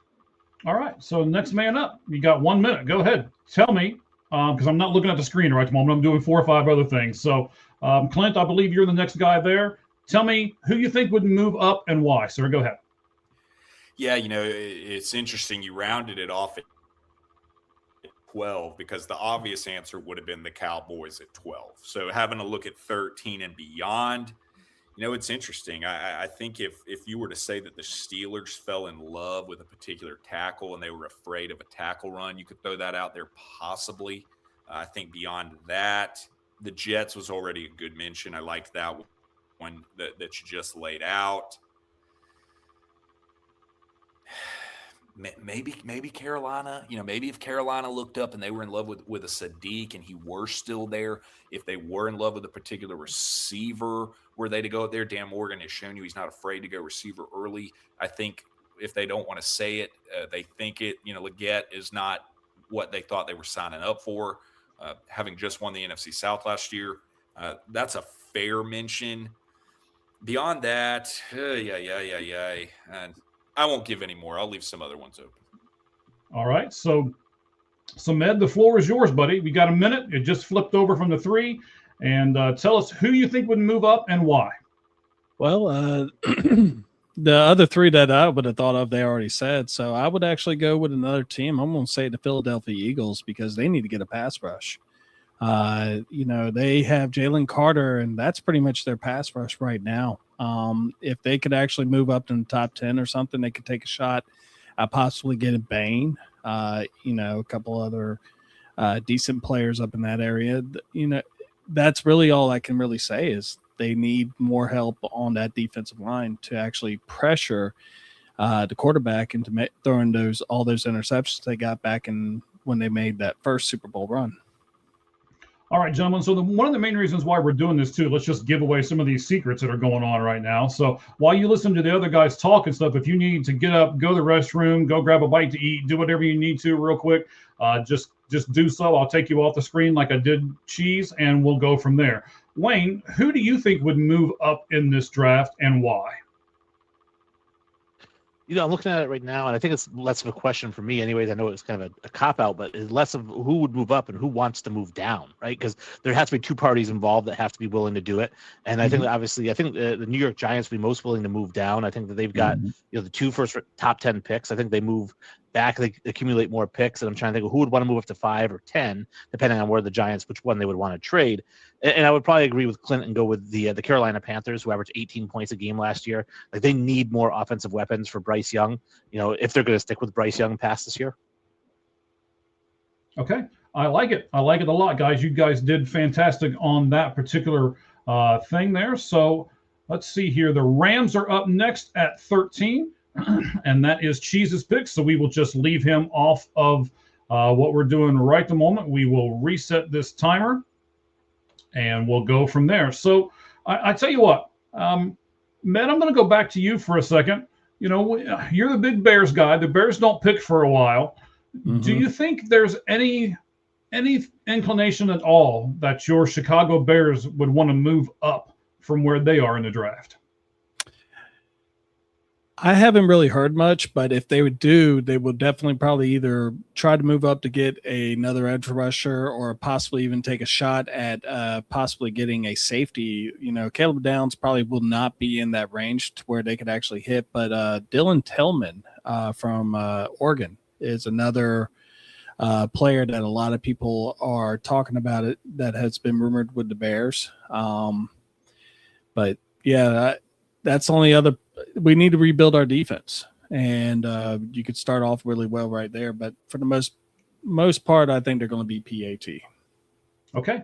So, again, if any of you guys need to walk away for a minute, please feel free to do so. I'll take you off the screen. We'll go from there, and we'll just keep right on going here. Clint, I'm going to come up to you. You're the Atlanta Falcons guy. The Atlanta Falcons don't have a pick in the first round. Are you okay with them not having a pick? Do you still think that what they've got from rounds 2 on, they can make a difference in this team with just the picks they get from the draft? They can definitely make a difference, particularly establishing a foundational floor beyond this pick. It's a little hard to answer. Like, yeah, if James Pierce Jr. doesn't go and take on 5 cops this offseason, you saw him with 10.5 sacks, just blowing away every other pass rusher in the rookie class. So if you were to put what you've seen in Pierce on the field and imagine him at 13, oh yeah, that's who I would have wanted here. So for conversation purposes, I would say that he's still here and leave him here. Yeah, I feel good coming back at 48. If I feel the same positionally about 48 as if we did have the pick here, I'd want to have a big man. Like, if I were to be picking here for the Falcons with what is on this board, I'd be looking at the Caden McDonald's nose tackle out of Ohio State. I'd be looking at a Max Ahanachor, right tackle out of Arizona State. I'd be looking at Blake Miller, right tackle out of Clemson. I'd be looking along those lines of some big men and where they could play there. That'd probably be my 3. But then if you plug that into 48, and I know this is a first-round exercise, I'd be hoping to see the likes of maybe a Christian Miller out of Georgia. I'd be hoping to see the likes of somebody big on that defensive interior. I'd be hoping to hear maybe you've had somebody on the tackle run still be there. If not, maybe a corner's left over to be, come in with Mike Hughes as your CB2 coming up on a contract year opposite of AJ Terrell. Maybe an Avian Terrell is still there, having had a tough pre-draft process. And that's a little bit hot. But no, I think there's definitely, if you were to look at the motto of the Falcons trades and free agency in this offseason, it's been new GM Ian Cunningham telling you inadvertently that he thought the 23 through 53 of this roster was garbage in terms of what he inherited. He has almost completely flipped the thing over. I think going into the 2027 draft where they currently have 10 picks and they currently have top 7 cap space, and I know there'll be extensions and there'll be moves made, but just as what we know right now, they're really setting up to set the floor for this year and then try and take that next big jump next year. But no, I mean, for them to have 5 picks, 48, 79, 122, 215, and 231, those first 3 in particular, the first 2, they got to get starters. That 4th rounder, they got to get a heavy rotational. And then with those 2 7th rounders, they just got to get some contributors as far as guys at the bottom end of this roster. But no, they got to make something happen. They can't just let it wash away, particularly coming off of last year and what I think was one of the strongest drafts. I mean, to walk out with Jalen Walker, 2nd among rookies with 5.5 sacks. You then see 10.5 sacks of production, James Pierce Jr. Xavier Watts was tied for 2nd in the NFL in interceptions at any position, let alone rookies, let alone safety with 5. He's an absolute stud. You could keep going beyond there. They got some real contributors with the pass regime, but no, they've got to do something, particularly at 48. They got to strike. Okay. Let's go with Wayne for a second, buddy. You almost don't have a pick in the first round because your Patriots, because they went to the Super Bowl, are way down at 31. What kind of an effect can they have on their team with a pick that's so far down in the draft, Wayne? Yeah, they really did themselves bad because this is a team that was not ready to go to the Super Bowl. This was an 8-9 team, a 9-8 team that happened to go 14-2 because of just happenstance. They had the weakest schedule in the NFL. Everyone talked about that. So they end up winning the division. They go all the way to the Super Bowl, which is great. As a Patriots fan, I love it. But now you've got the 31st pick, and you've got 10 holes that you need to fill. Or you have to – it's almost like a rebuild after going to the Super Bowl the very next year because you just weren't – you did that so fast, you weren't ready to do that, and now you're not ready to do it again. So I think in reality, they're going to trade out of the first. I don't think they keep that 31st pick. I don't think they move.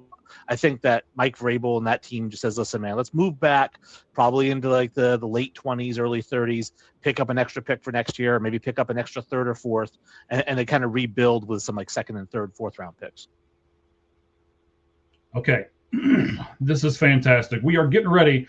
I have been teasing this for a little bit. We're going to do the Rams pick at 13. We're going to do the Ravens pick at 14. And then, ladies and gentlemen, we're going to have a surprise. I'll just leave it at that. It won't take too long away from this, but it's a pretty big announcement for All Gloves Off Sports Media. We'll get to that here in just a moment. Med, are you ready to come back on screen, buddy? Okay. All right. So let's bring Med back up. And then this was the pick that Cheese made. We'll bring Cheese up here as well. And because he makes the next pick, I'll go ahead and start the clock first. And then I will tell you who Cheese has picked.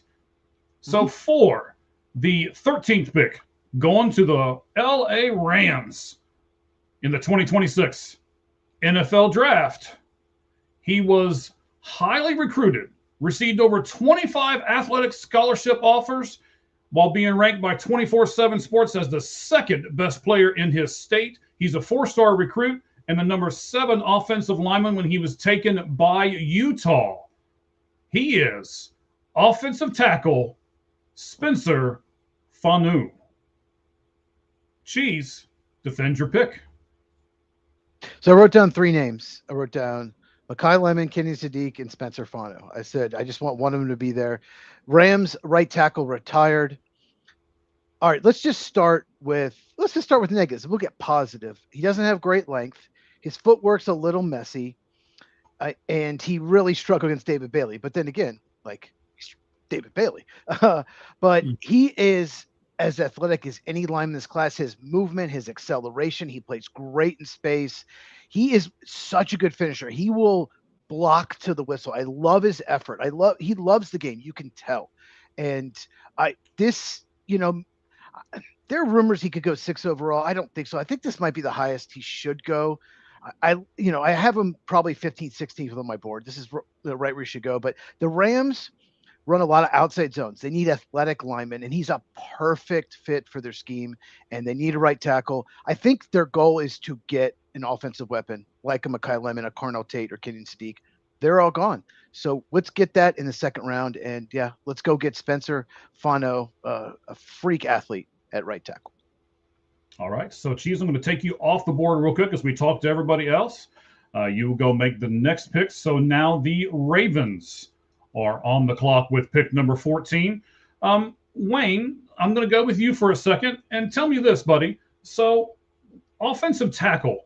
You've talked about you won't take a running back in the first round. Where would you say an offensive tackle goes? Is there a good enough one in this draft where you're going to take him top 10, top 20? Where do you see this going? Well, first of all, tackle is high on the board of like what positional value is. Really, it's quarterback is number one. Obviously, if you don't need a quarterback, it's tackle, it's edge rusher, it's corner, right? And then maybe drift into receiver in that next tier. But really, in looking at this class, looking at tackle, I mean, Fano, I think it might be the best tackle in the class, and he does make sense here to the Rams. I know in the Rams mock draft that we did on Anubis Sports, it was done by Sean McDade. He had them picking Lemon's off the board. He had them going tackle in the second round, so they get him here in the first round. I don't think there's a tackle in this first round like a Joe Alt, right? Which was this guy's going to be a Hall of Famer. We already know at day one, like he's that good, and he's a top 5 pick. Fano's not that, but he is the best tackle on the board. So I think where he goes here at 13, I think it's a perfect spot for him, and I think LA is a perfect spot for him. Okay, so we like both of those spots. We like the fits and everything else. Clint, would you agree with Wayne as far as where the tackle position gets drafted? And do you like this fit for the Rams? Yeah, I agree as far as tackle being up there with those premium spots surrounding the quarterback, either quarterback, tackle, edge rusher, corner. I think that is hard to debate on my end. As far as this fit, I like Fano here, particularly schematically, what you're going to see in a McVay offense, all of that zone scheme. The only interesting point to it, and it can only be answered by McVay and company, I just wonder how much they value Warren McClendon at that right tackle spot going forward, having been behind Rob Havinston, having played well enough. I'm very curious to see, and they'll answer that here because they'll have tackle availability at this spot opposite of Alaric Jackson. That one's interesting to me. I know one of the most popular team player fits we've seen pre-draft has been a Mekhi Lemon to the Rams as a little bit of a luxury pick. Seeing Devontae Adams coming up on age 34, all this off-field BS with Puka Nacua and kind of how that fits in. They've already seen about that corner one spot with the Trent McDuffie trade. So the Rams do have some luxury here, and tackle's definitely got to be in the discussion. I totally get it. Having mentioned Fano, it's like if he weren't to have gone here, he wasn't going to last much longer. So the value lines up with it. I do drink the Kool-Aid of recent that were there to be a trade down. The Browns are interested in Fano or Caden Proctor at a tackle spot. So that even more just cements the values there. This is about where he lines up. So I get it from that end. Well, I can tell everybody that's up here, Cheese is having a hard time deciding over here. So I know he's got more than one person on this spot. Oh, he's finally made his pick. Oh, here we go. All right. Ladies and gentlemen, let's pull Cheese back up on the board. We'll add him, and then we'll be doing something. The surprising thing will be happening here in just a second. I need to find my notes on this particular player. So Cheese has been with me for a long time. The rest of you really haven't. Some of these names, okay? I am not good with some of these names. I already have no idea who it is. Yeah, but aren't like, Will Smith or, Caleb Banks I can do. I mean, but there's some syllables in this name. Do you want me to pronounce it for you, Mike? Yes. You know what, Cheese? Go ahead and announce your own darn pick so I don't screw it up. Go ahead. With the 14th overall pick in the 2026 NFL Draft, the Baltimore Ravens select Olavinga Ayuwani, guard from Penn State. Now, first of all, nice job, sir. I don't think I would have gotten any of those vowels right. So, good job on you. Why this pick for the Ravens, sir? Because a lot of players that the Ravens really want are gone. I think Kenyon Sadiq would be their target. I don't think lot of people have said that, but I think that's their target after losing Isaiah Likely to the Giants. But guard is a huge problem for them. Both guard spots. They did sign. Oh man, who did they sign from the Jets? It's John Simpson.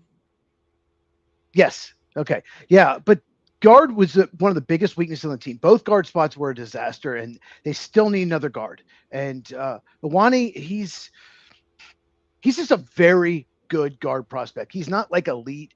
He's not like Quentin Nelson or Chris Lindstrom, but he's just a very good guard prospect. He fits what Baltimore wants to do. He's a good run blocker. They love to run the ball. And Dexter Lawrence just entered the division. So you need some big guys that can block him. So this was supposed to be the Raiders pick. It's not to get too into that. But yeah, the Ravens, they had a down season. I was looking at the roster, knowing I was yesterday, knowing I was going to pick for them, and they have a lot more needs than I realized. But guard is one of them. So yeah, Iwane decided to go with the guard. All right, gentlemen. So I'm going to pause this draft for a moment. We'll pick it back up here in just a second. Clint will be picking next, as the Tampa Bay Bucks will be on the clock here in just a second. But we got to do this.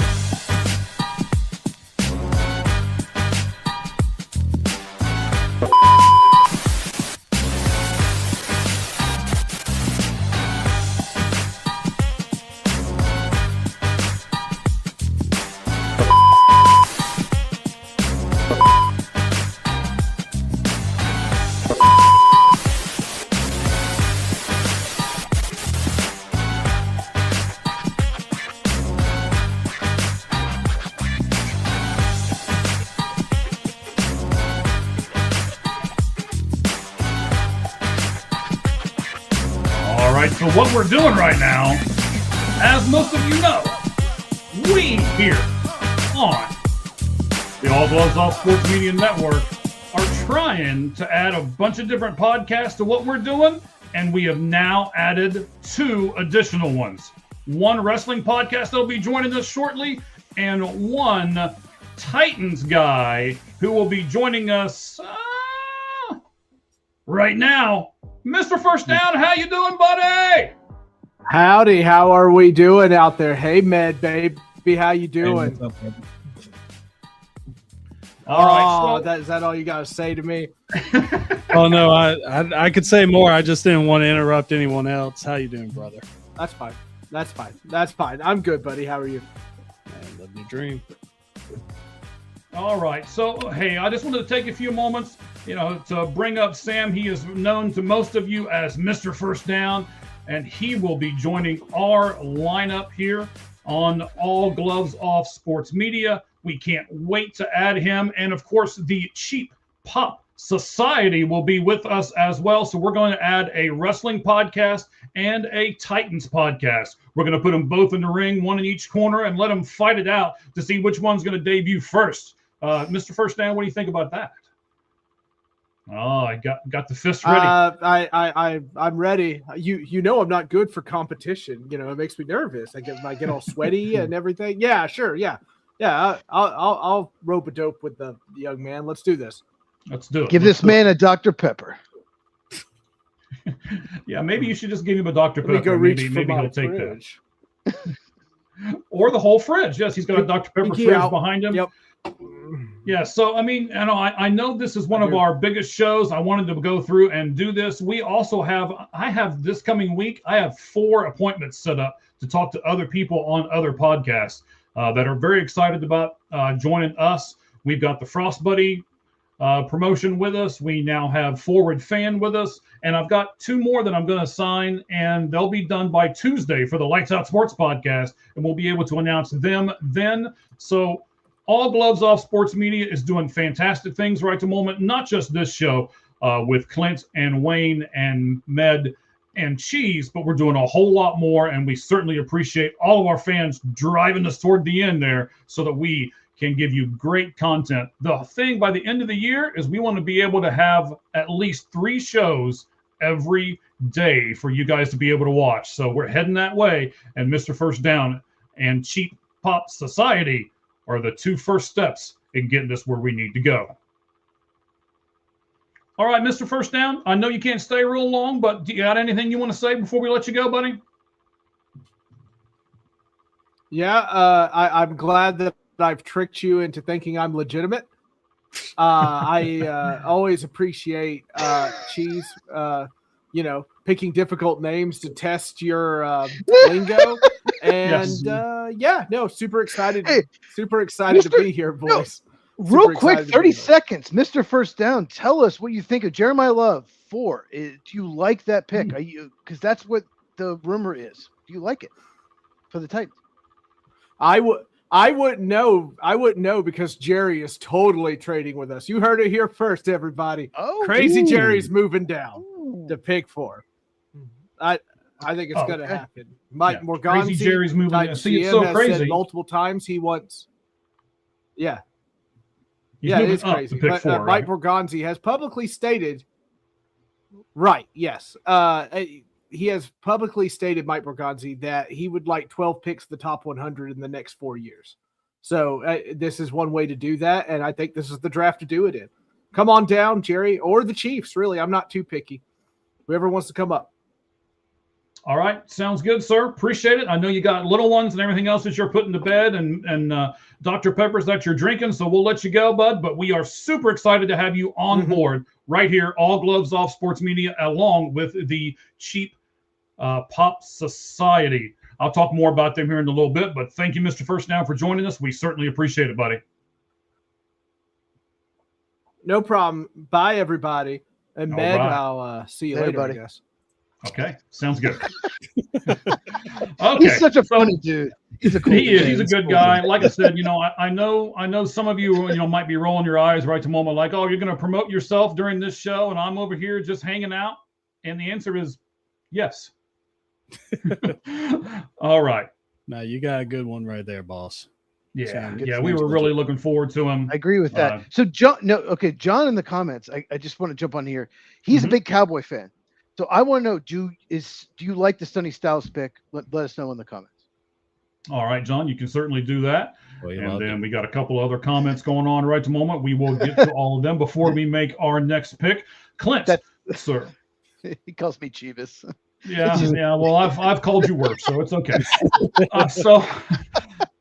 So Clint, we're going to take you off screen here for just a moment while you make your pick. We will start the timer, and then we'll remove you here for just a moment, buddy. The Tampa Bay Buccaneers are now on the clock with pick 15.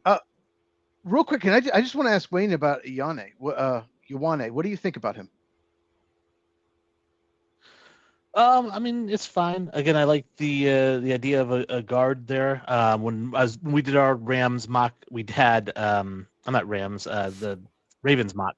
We had Tyson go in there because obviously, 175 yards passing per game, it's not going to cut it. If you want to win the NFC North or AFC North, we were looking at interior offensive line. So I think he's a top 15 prospect, which is tough with guards because you can be the 14th overall prospect as a guard and not get picked until 28. It's just tough. I feel like this guard go in the top 15. Okay. Which is crazy if you think about it, because you look at what the Cowboys were able to do last year with Javonte Williams when they selected Tyler Booker too.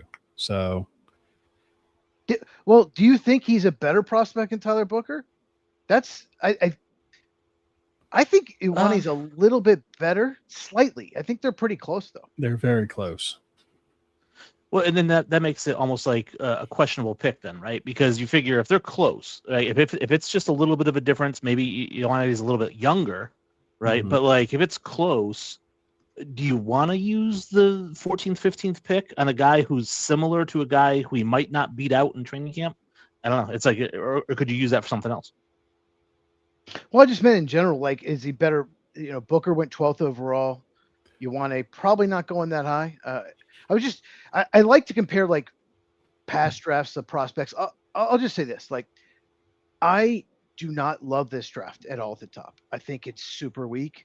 I think Ruben Bain and David Bailey are on par with the 2024 draft, guys that went in the middle of the first round, like Latu, Jared Verse, Dallas Turner. I think level of prospect are similar, but 2024 draft was insanely talented at the top. You had 6 quarterbacks in the top 12. You had Brock Bowers. You mentioned Joe Alt, Wayne. Yes, that was such a great pick. You had Roma Dunze. You had Marvin Harrison Jr., Malik Neighbors. I just feel like this top 10 is super weak. What do you think?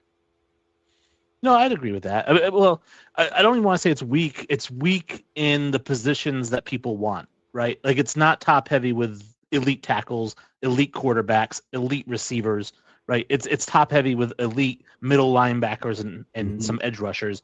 It's just not a sexy draft. But I think it's a really deep draft, and I think that I'm sure that teams wish there were 5 or 6 quarterbacks in the top 10 this year, but they'll have to wait till next year for that. It's gritty. All right. So Clint's pick is in. Wayne, you will be going off stage again. I know, shocking, but he'll be making the pick for the Jets at pick number 16. So let's take Wayne off. Let's add Clint back. This is another one, but I think I can do this one. So we will go with it here and see. So with the 15th pick in the 2026 NFL Draft, by way of Clint, the Buccaneers have selected Akeem Mesidor, edge from Miami of Florida. All right, Clint, you're up here on the board. Talk to us. Tell me exactly why you think this is a great fit for the Tampa Bay Buccaneers. The pass rush need is evident. 13 sacks, particularly 3.5 in the college football playoff against as high competition as he could have had opposite of Ruben Bain on that Miami 4-3 defensive front. To be around that 280-pound range in Mesidor, that fits schematically with what you'll see traditionally out of the Buccaneers. Yes, there's going to be the knock on Mesidor and the fact that he will be around 25 years old. But look at the winning window here for the Bucs. They have predominantly owned the NFC South the last few years, only losing a tiebreaker this year to the Panthers as far as getting into the playoffs.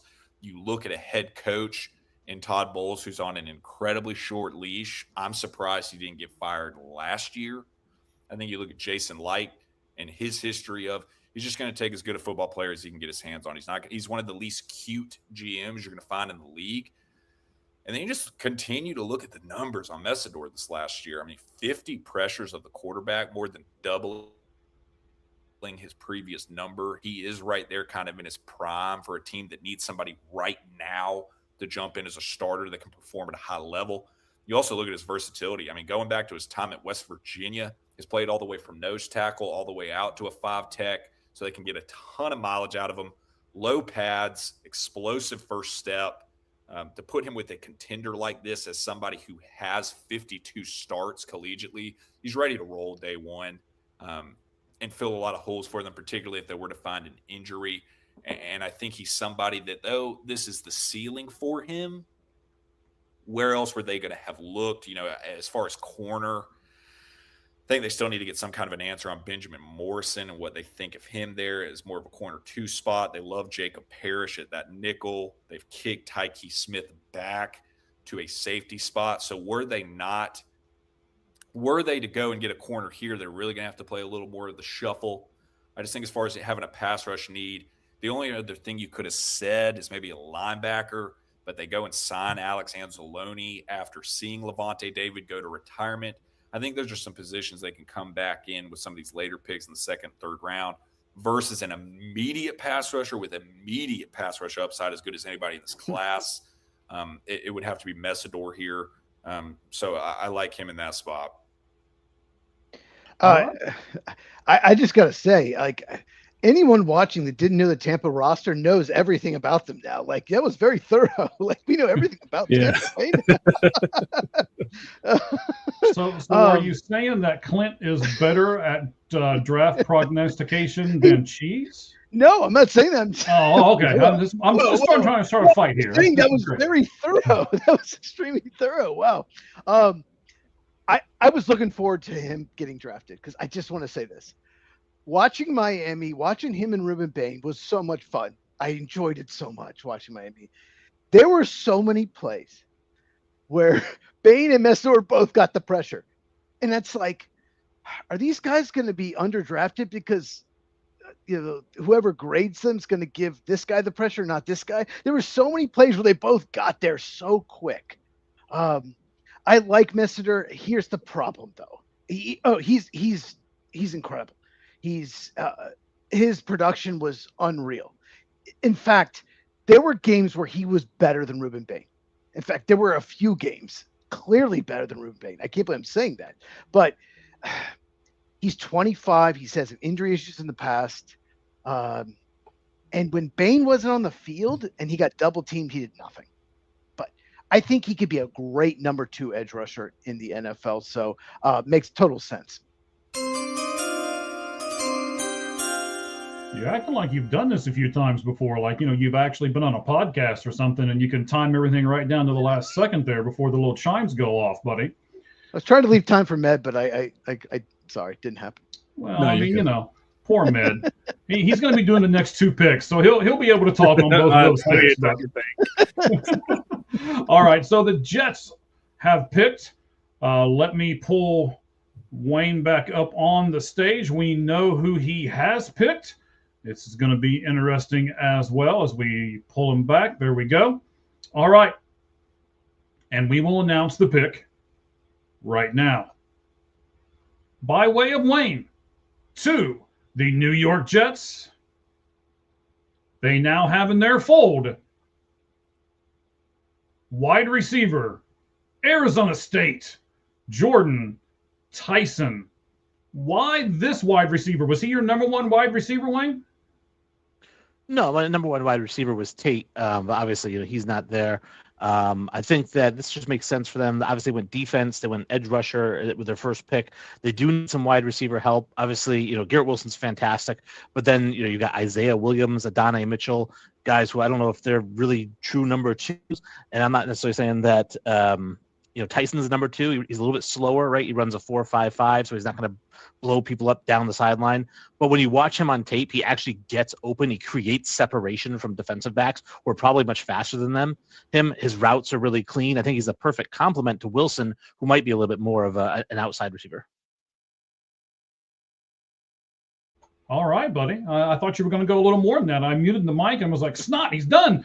So I had to come back real quick. All right, so Cheese, I know you are extremely high on Jordan Tyson, but let me give you this real quick before you tell me how high you really are on him. Here's the stat that I got. In his first year at Arizona State, 2023, he played in only 3 games due to injury and didn't even record a catch.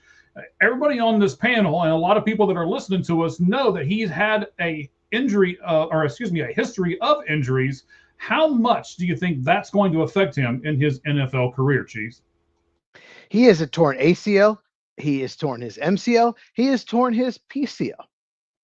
I love Jordan Tyson. If you told me he would stay healthy his whole career, he is my number 1 receiver, hands down. He's very polished. He runs good routes. He's very good. He stop, start, and then accelerating. I think he runs faster than his 40 time. When he's healthy, I feel like he's a 4.4 guy. But there are games where he played on 2 bad hamstrings and still played decent. I'm a huge fan of his. I absolutely love this pick. He started his career at Colorado, and I have to mention this stat. There is a strong analytical correlation between receivers that break out when they're 18, 19 versus 21, 22. Okay. Receivers that wait till later, 21 and older to break out almost always bust in the NFL last 6 or 7 years. The only 2 that haven't are Brandon Ayuk and Christian Watson. Every other person, I'm going to find it. I'm trying to find it on my computer. I'll find the list if you guys want it.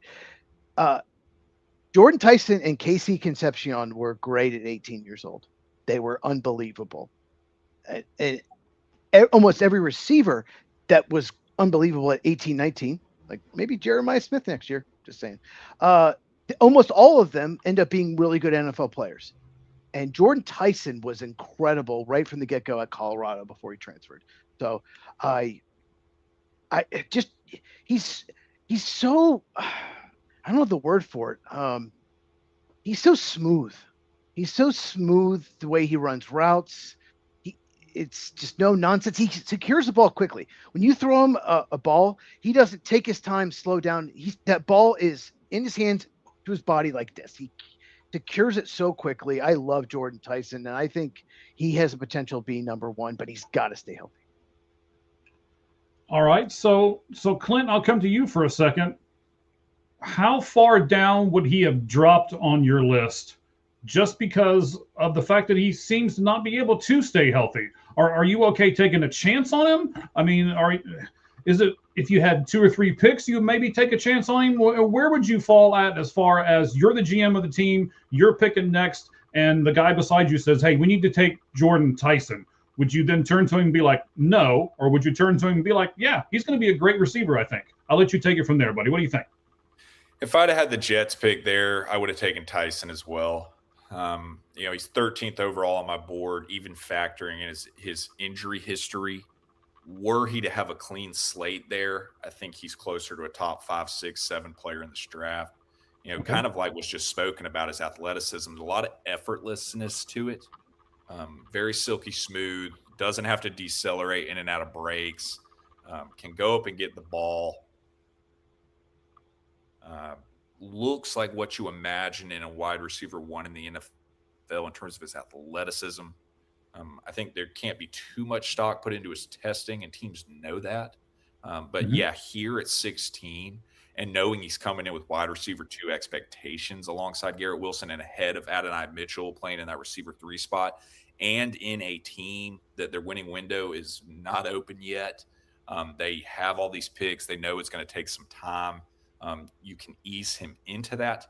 That is a nice security blanket for Geno Smith in the now. That is a nice security blanket projecting you likely taking a quarterback in the top 5 picks or so next year to come in, learn alongside Garrett Wilson. I think that was the right pick here, knowing you're going into having pick 33 and pick 44. Okay, sounds good. I appreciate everybody's analysis on that one. Let's do this. We are going to, Med's going to make the next pick as well, so we'll pull him in. This pick is for the Lions, Med, and you have already made that pick. We know exactly what it is, so let's go ahead and tell the world who you have picked for the Lions. I had this guy much higher on my personal list. He is huge, and I'll tell you why I had him higher. Arm length, 34 inches, 34, so 34 and 3/4. There we go. That's what I meant to say. That his hand span is 10 inches, 10 and 3/4 inches. There we go. I'll get it right. His wingspan, 7 feet and 1/4 inch. He ran the 40-yard dash in 4.93. His vertical, 35.5. His broad jump, 9 feet 7 inches. And this is for a guy who's 6'7", 315 pounds. Offensive tackle, Georgia, Monroe Freeland. Med, talk to us. Why do you like Freeman so much, besides maybe, all those stats I just rattled off? Well, I mean, he's an athletic freak at offensive tackle, and you look at what the Detroit Lions lost over the last 2 seasons is, they've been mainly hit over on the offensive line, but also, I mean, you could make an argument for edge. I mean, Kedrick Folk is still there, but I think the bigger concern right now is you need to have another offensive tackle. Yeah, they brought in Larry Broom, but Larry Broom is being listed as a guard. You need to have someone that has great lateral movement, awesome wingspan, and basically just to keep Jared Goff off the ground. And, that's really and truthfully, as a Bears fan, I'm not happy about this, but as a Lions fan, I'd be kind of ecstatic because you are a run-first team. Okay, I like it. Let's pull you off the stage because you're going to make the next pick for the Vikings as well at number 18. And all of you guys, if you make I know we're going to switch it up here. If you'll put your pick into private chat, that way Roger can see it too, and you'll have the thing ready for the bottom of the screen as well. So, all right, let's take you off and let's go to Wayne for a second. Wayne, would you say, yes, Med used athletic freak? Would you use that in the sentence when you're describing Monroe Freeland? as well? I'd say he's athletic for his size. I don't want to say athletic freak because there's certain guys like Jadeveon Clowney, is 6'6", who runs a 4.3 40. That's an athletic freak. Even these guys that are just ridiculous. He's athletic for his size and he's big. I think he's a great pick here in Detroit. I think Detroit was the opposite of New England, and we talked about New England getting to the Super Bowl and not being ready to. Detroit was a team that was ready to go to the Super Bowl and did horrible. So they're a team that has a lot of pieces in place. They only needed one or two really to get back to that. So I like the pick here for them. I agree with what he said that Borum is really more of a guard than a tackle. I think Penei Sewell's lights out. We're on the other tackle spot. So I do like the pick here, but as far as to answer your question, yeah, I don't consider him an athletic freak. I consider him just athletic for his size. Okay. So, Cheese, I'll go to you. Athletic freak, yes, no? And do you like this pick for the Detroit Lions? I just don't love Freeling as much as some people. I see a lot of flaws in his game. I think he's got to clean up his technique. His hands were on the outside of the pads too much. That's going to lead to holding penalties in the NFL. Only 1 year starting. I mean, there's some people look, he's got athleticism, he's got length, but there's some people that think he could, they're mocking him as 6 for the Browns. He just doesn't have that upside. He's never going to be Joe Alt. He's never going to be Penei Sewell, even with his athleticism, in my opinion. So I still, he's not a top 20 player, in my opinion, in this draft. The Lions need a tackle that they can play right away. He might need some work. He might need to sit out a year. So this isn't my favorite pick for them. I get it. Tackle is a huge need. Jared Goff does not move well. Just not a huge Freeling fan. Okay. I mean, he's a top 25 player. I just probably around 25, somewhere around that is my board, but not top 20. All right. So here's the other thing that we're looking at, gentlemen. And Clint, I'll kind of revert to you here for a moment. Is he the best tackle to be taken right here? Is there another one that's better? And would you have taken a tackle for Detroit at this point, or do you think they have another need? Tackle's a slam dunk. Yeah, for who was on the board, I think Caden Proctor does fit that brand very well. Bully ball, 6'7", 352 pounds. His ability, worst case scenario, to kick inside the guard for you. I would have taken Freeling in that spot as well. I think factually is an athletic freak. You look at offensive tackles in terms of percentile perspective. I mean, to have 34 3/4 inch arms, 10 3/4 inch hands, that's massive on both ends.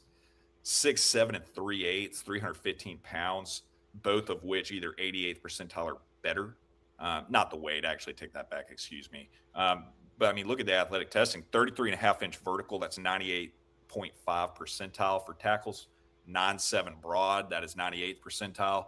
A 4'9" 40 is 98th percentile. A 2'8" 20-yard split is 98th percentile. 1'7" 10-yard split is 95th percentile. Overall, he is nearly a 100th percentile offensive tackle. I think you just also got to add, as far as some of the mentions of his technicality, the guy can't even buy a beer yet legally, though I'm sure he's had plenty in downtown Athens. I mean, he's 20 years old.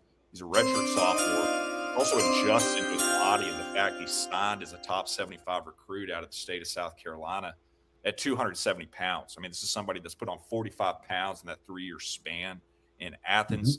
Best football ahead of him. Incredibly athletic, but yeah, he's got to get his hands more inside. But that's the kind of thing that an offensive line coach is going to say, I can work with that. I'm higher than the field in this panel as far as Freeling. So yeah, I mean, between he and Proctor there, that's an addressing the Lions' war room. Not to say, are we taking tackle? It's which tackle are we taking? Okay. All right. So I'm looking at the screen here. I'm not sure where Med went to. It's just a nice big green screen, but I will tell you who he picked. And then we'll kind of go from there. We'll talk about it, and then we'll give Med the ability to come on there at the end of it. But before we do that, Clint, you are on the clock next with pick number 19. That is for the Carolina Panthers. And we'll take you off of the screen here for just a moment. There's the three of us. I'm not sure if I need to be this large in the picture or not, but that's what we got right at the moment. Oh, wait, there's Med. Med's back with us. So let's pull Med up here as well. Thank you very much, Med. Appreciate it. I'm sure he was just off, getting some coffee, or maybe he was taking some coffee out of his system. Who knows which one he was doing? But maybe he was moving to Indiana because that's where the Bears might play their games. That's true. That's true. Maybe he was moving to Indiana. All right, gentlemen. He has picked number 18 for the Vikings, and he's done so with a sophomore from Oregon, 6 foot even, 201 pound. His freshman year was at Purdue, but then he moved to Oregon. Dylan Thieneman, right? Thieneman. Yeah. Thieneman. Thank you. I should have had Meg just announce his own pick as well. Meg, so did I read this right? He's actually a sophomore, right? Yeah, he's been out long enough though, because the NFL rules you have to be out of the high school for 3 years. But yeah, he is a sophomore, I do believe. All right, Meg, move your camera around so we can see all of your face, not just the one side. All right, we need to see all of you, buddy. We're seeing a lot of Bears logo. Yeah, we see a lot of Bears stuff. I don't know if that's what you're going to make Cheese all. That's probably why he did it. He was like, "Look, Cheese, here's the big C." Oh, it wraps around. Oh, it wraps all the way around. Okay. I mean, at least you got something in the background. Cheese back there just has gray behind him. He says he's a Packers fan, but he looks like he's a fan of just gray. I don't know. Yeah. So Cheese. I like the gray. You like the gray? Hey, that's fine. Long as you like it, I guess. We're good with it. All right. So Cheese, I'll go to you here. You know who the pick is. You know he's a sophomore. Does that make a big deal to you that he is a true sophomore? No, not at all. No, Dylan Thieneman is. Look, the Vikings, they need a safety. Safety is a need. Maybe not their biggest need, but it is a need. There are 2 safeties at this point in the draft that you could take, and that's Emmanuel McNeil-Warren from Toledo and Dylan Thieneman from Oregon. Dylan Thieneman is more of a true center fielder.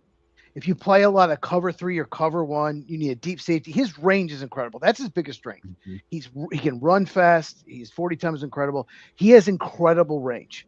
So if that's the safety you're looking for, great pick. If you're looking for more of in the box safety, more of a guy that can disrupt the line of scrimmage, maybe cover the tight ends in the slot, then you want to draft Emmanuel McNeil-Warren. So it really just depends. I really like both these guys a lot. I wouldn't say I love, but I like Dylan Thieneman. So if the Vikings are looking for a true center fielder, then this pick would make a ton of sense. All right. So Wayne, you heard Cheese mention 2 different guys at this position. Which one of the 2 do you prefer right now at this point in the draft? I like McNeil. Actually, I was looking at him for an earlier pick as a possibility. Like it says, it depends on what you're really looking for. Are you looking for the guy who's just like going to fly around and get lots of interceptions and can cover receivers in the slot? Or are you looking for the guy who's going to play in the box, be a run stopper? I like big, hard hitters. I'm a Cam Chancellor fan. I like guys who play in the box and who come up and hit you so hard that you think, I don't really want to go over the middle anymore. I don't want to catch it anymore. Exactly. I'm done.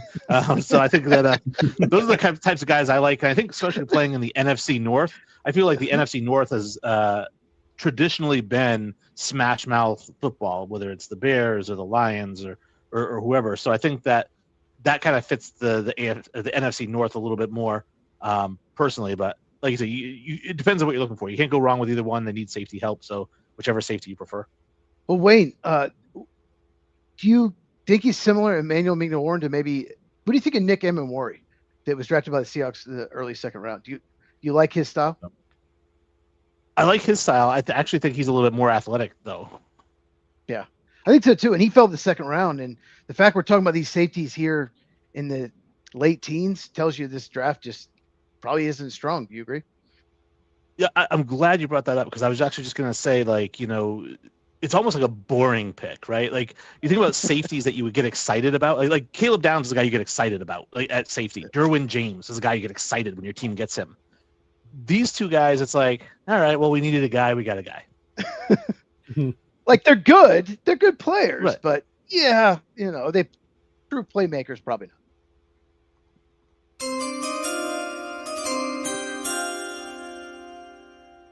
All right. So the Panthers are done. They are going to be here on the next pick. I tell you what, He let's made the just pull this pick up right here. after Dylan Thieneman. He made the pick like right away. You see it? Right No, after I tell you Dylan. what. Okay, so I'm just going to pull him up right here. usually Clint, tell us who your pick is, buddy. Just tell us who it is, bud. It's your boy, Mike. Yeah, Who? see, I will add just Oh, a yes. golf clap pat on the back to the Vikings there as far as the value. I had two names after 17 that I said one of them's not going to make it past the Vikings, and one of them is, and that's who I'm taking. I would have had Thieneman as one of the two names here for the Panthers, so that was good value for Minnesota at 18. He wasn't going to fall past 19. I ultimately went with Caden McDonald, nose tackle out of Ohio State. One of my favorite players in the class. You know, people are going to talk about, nose tackle isn't as flashy. Look, what's flashy is when this guy is still a high-end starter in the league 7, 8, 10 years from now. Your worst case scenario in McDonald is that he is a damn good run-stuffing brick wall. I think it gets a little over-dramatized as far as his pass rush potential. Look at him this year. He had 4 sacks, 11 QB hurries in the middle of that defense. That he was the central focus that positively affected everybody else. You know, there's not as high a performance out of an Arvell Reese and a Sonny Styles at the second level if he's not being a two-gapper. There's not as much free roaming and running the tunnel coming downhill for a Caleb Downs or a Lorenzo Styles Jr. back there at the safety spots. You even look at the corners, the guys that'll be more available next year. But you get my point, opening it up for the edges such as a Caden Curry that'll go here later in this draft. McDonald, former top 100 recruit out of Georgia. Remember him as a local product here. Hoping he signed with the Bulldogs. Ohio State sniped him.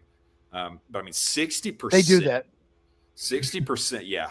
60% of his snap allocation there has been at a true nose tackle spot. So you have that role in this Panthers 3-4. Currently starting Bobby Brown. This is an opportunity to upgrade. If nothing else, get him in there and stronger rotation, getting some more support for the Eric Brown, having to have that. I think it also positively influences every other level of this defense that they're still building out. That linebacker core they're going to want to add a name to, those young pass rushers that they have along the likes of a Princely Umamielen, among the likes of, it's escaping me, who's the Texas A&M edge that they had last year who had a good rookie season? You get my point. Somebody can help me if they think about it. And, having just given the bag. Texas A&M edge had a good rookie, Nick Scourton. Skouerton. Okay. Thank you. Right. You just saying that for some reason made it finally. Well, there's a lot of Texas A&M edges last year. They had like a bunch of guys drafted. I know Shamar Stewart didn't have a great year, but anyway. I mean, Skouerton, I think, as far as rookie sack numbers, was 3rd or 4th behind those two Falcons guys, and then Abdul Carter at the Giants. And for the value, it's there. I think this also kind of buys into the identity you'll see defensively out of Dan Morgan, who I think very highly of as a GM in my division, being a Falcons fan myself. I just think McDonald is such a high floor pick for him and sets them up to be able to swing back around, if they want to look at a receiver later on. You also look at who is, like somebody talked about who wasn't there earlier. I believe it was the Cowboys pick, who wasn't here. Sadiq was gone. Thieneman just went. The linebackers that I would have thought this early are gone. Maybe could have mentioned a C.J. Allen, but I just think McDonald, the floor is so high, schematic fit for them, and somebody, and this is stretching it here at the end here, but somebody who's lived in this part of the state, part of the country. I did live in Charlotte after graduation for a year and had such a positive experience. They really do love that team. There's so much ability for them to get even further into that team, the more success they have come with it. So I think this was one, like I said, and to be repetitive, just to wrap it up, I had two names, knew one of them would be there. This is the one that was there. So I made the pick for me. All right. So, Men, I want to go to you for a minute. I really like this pick for the Carolina Panthers. I know you're the big Bears guy because we can see the bear. It looks like it's trying to eat you back there behind you. So are you upset maybe that and did you have any inclination that maybe McDonald would fall down to your Bears? There are two defensive tackles that I actually look at with the Bears and everything. McDonald was definitely one of them. Like he said, I mean, he's a 2-block magnet. Like no matter what, there's going to have to be at least 2 people blocking him. He is just that good of a run stuffer.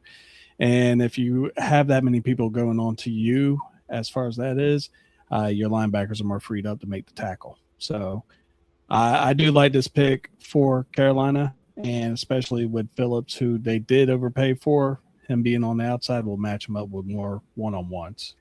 And look, Caden McPounder, man. I mean, 6'3", 326 pounds, and that's with a light lunch, every single bit of it.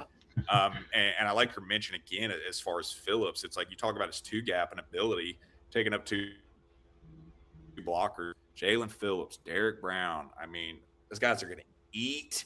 And that also just gives them more of a high floor for who they do look at in this next tier of linebacker, say in the second tier. Yeah, I mean, there's got to be some kind of McDonald's reference there, a Big Mac and, Eaton and all kinds of stuff. The Carolina Panthers have got to rename their stadium or something. They're opening up a new one. Maybe it'll be McDonald's Field or something because of all this stuff they got going on. So, gentlemen, I know that we're on the East Coast, almost 2.5 hours into this. Cheese and I are just pros at all this because, we do our podcast every Tuesday about 2.5 hours. So I'm not even sore from sitting in the chair yet or anything, but I know some of you have to go. I know you guys have got kids. I don't have any of those anymore because I'm an old man and I've kicked all mine to the curb. So we're good with all of that. But I do know that, Clint, you need to get out of here. So I will have you do this for me, buddy. Man, you have really added a lot to this. Appreciate you being on with us. Thank you very much. And give us your socials and stuff so that people can find you on the internet, buddy. Tell us where you're at. Yeah, one-stop shop. You can find me on Twitter, very active there. My namesake, Clint Goss, not Gross. Clint Goss at NFL Draft Dome. You can find me on YouTube as well at NFL Draft Dome. And yeah, to your kids' comment, the 3 and the 1-year-old here is very much the part of my life. As you can see, if you look at my surroundings, I am in the garage recording this. So thanks for having me. This is a great exercise. Feel good about the picks that I had. I know y'all finished up strong. For my pick that would have been 28 for the Texans, I did put 4 names in there. There's no way they're all 4 gone. If y'all want to look back, if you need to shoot me a text or something, I can respond to that too as well, most likely. But thanks for having me. Hey, I'll make your text. I live in Houston. I'll make your Texas pick. Go ahead. All right, I hand it to you. I'll do it. You got it, Casario. All right, Clint. Hey, we certainly appreciate it. That's not a compliment. No. All right. Let me add Wayne back to the screen. Appreciate you guys. Appreciate you, Clint, being here with us. Thank you very much. I know, like I say, I know you're on the East Coast and you got to go, so I will certainly let you do that. But fans, this is a new guy. We're going to have him on the show a lot. He is going to be a new partner for us, as is Med and as is Wayne as well. So we look forward to doing some more stuff with you, Clint. Thank you very much for being here, and we'll bid you adieu, buddy. Thank you. Thank you. All right. So you have made your pick, Wayne. It is there, right? Let's see here. I'm doing like 8 different things at once, and I'm not tracking here. Give me just a second. Yes. Okay. So there we go. Cowboys have made your pick. Yeah, they went Sonny Styles first time, so we'll see where will they go next. All right, and then before we do that, Cheese, you've got the Steelers pick, so I will take you off the screen so that you can make that pick, and then we will start the clock. And Wayne, here we go. The Cowboys decided to go defense with this particular pick, as Wayne has selected for them with the 20th pick in the 2026 NFL Draft right here on the Lights Out Sports NFL Draft Special. Cornerback Gerard McCoy from Tennessee. Is this a big need for the Dallas Cowboys, Wayne? Well, I don't want to say it's a big need, but it is a need. So, I mean, we look at their cornerback room. Obviously, Deron Bland's a great player. But then you've got Kobe Durant, who also is a great player, but he's on a 1-year deal. So he's a free agent at the end of the year. And then you've got Siobhan Ravel at the other cornerback spot. So there is kind of a little bit of a fall off there. I think that Gerard McCoy, is a really good corner. He's a guy who's on a repaired knee, right? So his knee, he had an ACL injury in 2025. He just had his pro day on the repaired knee ran a 4.37, 38-inch vertical. Didn't really seem to lose any athleticism. There is some concern about it because it is still fresh. It is still new. Maybe if he hadn't had the injury, we're talking about him in the top 10, right? But again, Dallas got a huge steal with Styles. I think now, because of the injury, I think that McCoy is a little bit of a steal here at 20. And I think that he's going to be immediately the starter at nickel and possibly even, could start on the outside a little bit. All right, fantastic. I appreciate that, man. That is some good analysis there. It's like, and I agree with you. Is it the need for the Dallas Cowboys? No, but I think sometimes you just see a guy and you're like, you know what, this guy fits our scheme. As Med was talking about earlier, I want somebody that fits my scheme and everything else. So, it's weird how this draft is kind of fallen.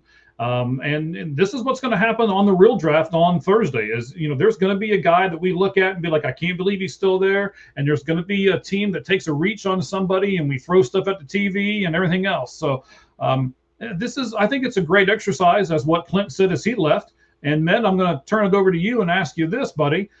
So you had said that you want somebody who fits your scheme. We talked about, the quarterback is the number one thing that you need on your team. Where would you list cornerback at as far as how important is it in the team aspect of the NFL? Well, Wayne kind of said it earlier in the podcast that it is in the top 4 easily.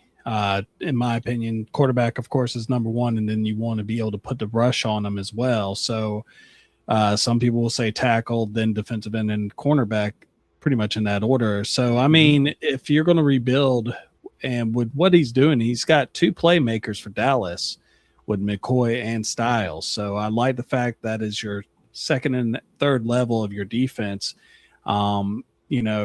McCoy, like he said earlier, could have been a top 10, if not even a top 5 when he was at the top of his game, because his first year in the SEC, he picked off 4 balls. And he is pretty much, if 100% healthy, he can be a shutdown corner. So I do like this pick. Okay. The next thing that's going to come out here are the Pittsburgh Steelers. They are, of course, hosting the 2026 NFL draft. And I want to plug something of my own for a change. I don't do this too much, but I'm going to give it to you. Here's the picture, right? This is my new short form podcast. It's called The Sports Pulpit. You'll see this picture on our YouTube channel. And that will be over at All Gloves Off Sports Media. The whole thing spelled out on the YouTube. Twitter doesn't like to use all those characters, so we had to go All Gloves Off SM over on X. So when you see that, you're going to see in the upcoming episodes here for the week, we're going to do some things on the draft. I have to redo the video on Jeremiah Love since the Bengals don't pick at 10 anymore. So I'm going to have to redo that one a little bit. I just did a video on Aaron Rodgers and how I think that he is holding the Pittsburgh Steelers hostage. And then we're also going to do a video because it's in Pittsburgh.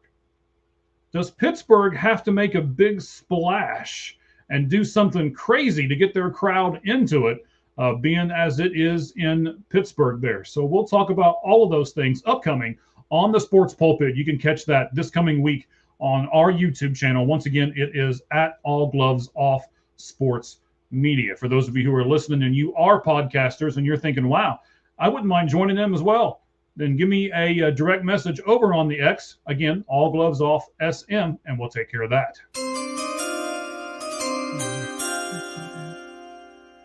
All right, so I want to pull up the comment here as I pull Cheese back up on. So the Chargers are next. Med, I'm going to go ahead and take you off, and we'll get that part going. So you are going to be picking number 22, 10 more picks left in this fantastic show that we got going on right now. Med will pick 22 for the Chargers, so let's pull him off of the screen. Let's put Cheese back on, and as we do, I want to talk about what Randall has to say over here, and let's show that. He says Falk or McCoy for the Cowboys.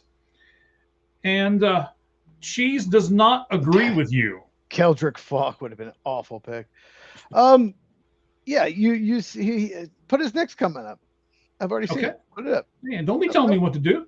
Man, I want to react to it. I don't want to react. You want to run this show? Come on this side. No, I'm just kidding. Before you put it up. So thank you for Micah Parsons. I'd much rather have him Jermod McCoy. Although I like Oh, Jermod McCoy, but okay. come on, man. That's why you wanted to do that. Okay. Yeah, I get it now. that's All why. right. So let That's me get John. everything He's together here because yeah. I gotta find this this pick that we've got so I can have my notes in front of me on him here. Excuse me. So Yes. with the 21st pick Mm-hmm. in the 2026 NFL draft, the Pittsburgh Steelers take from Texas A&M wide receiver Mm-hmm. KC Concepcion. Why this receiver? Didn't you have people maybe ranked ahead of him or just as good as him? Or why are you taking this guy? Poor Buffalo's upset right now. I love him. I love Casey Concepcion. Let's talk about Pittsburgh. Mike McCarthy is the head coach. He runs like a classic West Coast offense. He likes receivers that get open quickly and are good after the catch. Their receivers are Michael Pittman and DK Metcalf. Neither one of them gets yards after catch. They've got to get somebody. That was the biggest problem with the Steelers last year.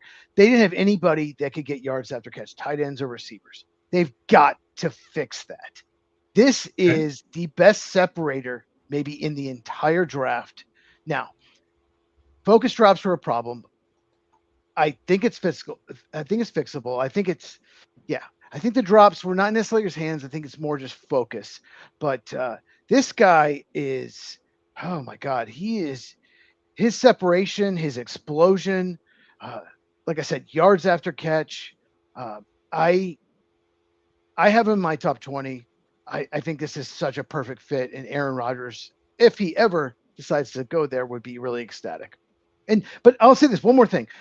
They have not taken a receiver in the first round 20 years. This is probably one of the dumbest picks I could make. I thought about left tackle because Broderick Jones is a disaster, but I love Casey Concepcion so much. I had to make this pick. Okay. I'm not arguing with it. I'm just wondering if there are any receivers or anybody else on their offense that they could have used a little more than receiver. So Wayne, I'll throw that exact question over to you. Knowing what the Steelers need and knowing that they've already got two pretty good receivers, would you have picked a third one or would you went somewhere else, sir? I might have gone somewhere else. I mean, it's not a bad pick. You talked about what is their biggest need? It's quarterback, right? And I think that the problem is we don't know if Aaron Rodgers is coming back. Just like every year, he's turned into Brett Favre, the guy that he hated, right? He's turned into that, just like making a big drama every year whether he's going to come back or not. It's not the same, not quite the same, not that big.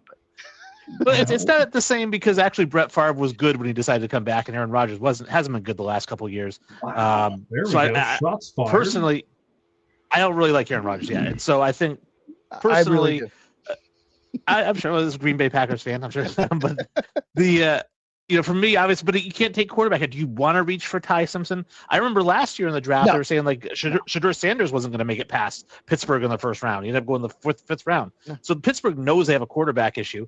I don't know. I guess I because they need quarterback and they have two decent receivers.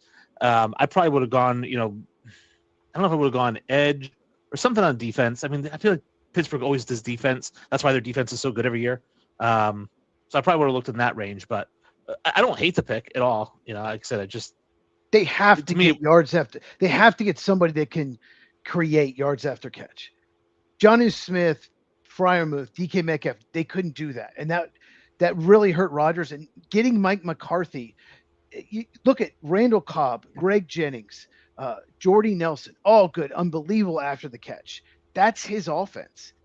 So they have to get somebody, in my opinion, that can do that. So it's either Casey Concepcion or Omar Cooper Jr. And I just like Casey Concepcion a little bit better.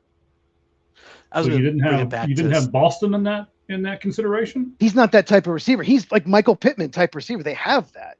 They need that guy can get yards after catch. That can win quickly, separate, and make plays with the ball in their hands. And I'll say this about Casey Concepcion. One thing I loved about him was when he caught the ball, it didn't slow him down. Like he was able to catch the ball and not lose any momentum. He was able to keep his speed through the catch. And some of these players, as they catch it, they slow down, catch it, and then start running again. All right, so we're going to start this clock. Yeah, go ahead. I just want to Go bring ahead. it back around real quick to Sure. bashing Aaron Rodgers, because you don't need a receiver who can do well after the catch if your quarterback can throw the ball over 20 yards. So really what they'd be doing in this case is they'd say, all right, well, we're expecting Aaron Rodgers to be our quarterback, so we need to put pieces around him. At 43 years old, you need to not be building around this guy. Well, they're going for it. They're not gonna. They could have traded back, getting extra picks years ago. They're still going for it. So, I get a player that can help them right away, like Casey Zepchion. I get what you're saying, but yeah. And we've said before, right? Being where they are is the worst thing to be. Being mediocre is terrible. Yeah. So that's what they've been. Oh, I don't years. necessarily agree. I honestly, they should have traded back and not signed Rodgers. They never should have signed Rodgers. They never should have done that. They should have traded back, been terrible, gone for a high pick to get a quarterback. But the Pittsburgh Steelers are too arrogant to do that. They won't do that. Interesting. An arrogant team. Imagine that. They are. All right. So Wayne, we're going to take you off. You're going to pick pick number 23 for the Eagles. So let's do that. Let's bring Meg back up here. Or Med back. I don't know why I keep wanting to call you Meg. I don't know. I've done it like 3 times. Trying to figure that out. I got it written right there. Times. It's written right there. It's okay. Of course, I know Cheese knows. I know some of our people know. The sleep deprivation here is catching up with me a little bit. So I definitely understand that. Yeah, you don't want to know how many hours I've had to sleep in the last 3 days. It's probably not double digits even. So yes, we got the pick. It is in. It is. Let's see here. Yes, you put it up here on the board for us. I've got it here right now. Roger, I see you're asking me as well. So the pick for Meg at number 22 for the Chargers. I did it again, didn't I? I saw you look. I saw the look over there. I was like, well, I don't know. I'm just going to let you say your name all by yourself from now on, okay? So I got to ask you here in a second. Where did Med come from? Is that short for something, or? It's a family name that was named after my great granddaddy. Oh, great! That just makes me feel so much better. I was named after my great granddaddy, and the host of the show can't get my name right. He keeps butchering it, so it's like he's insulting my great grandfather every time he says it. That's fantastic over here. All right, so he's also the third. He's also the third. So it's even worse, Mike. Thanks for rubbing that in for me. All right, Med. So you have picked Peter Woods for the Chargers. Tell me why you picked Peter Woods, and what need does that fill for them? It fills their defensive tackle need. I know that their defense was ranked pretty high. I think that was kind of like a little bit of a spoof. I mean, last year I think it was in the top 10 if I remember correctly. Yeah, 9th in defense allowed points, but they're also getting up there in age as far as like their front 7 goes. And Peter Woods, he just has a really good motor. He seemed to be on pretty much any play that was in the front, like on the line of scrimmage, runs up the middle or anything like that. He's good at breaking it down. And also, a lot of people look at his size. He's 6'2" and 298. He has natural leverage. Most of your offensive linemen in your NFL guards and stuff are like 6'4", 6'5". So he's going to be under their block right from the get-go. He has a good explosive step, and he can extend really well. Wow, look at you. You guys are doing excellent tonight. You guys, it's not just, we're just throwing stuff at the wall and seeing what sticks.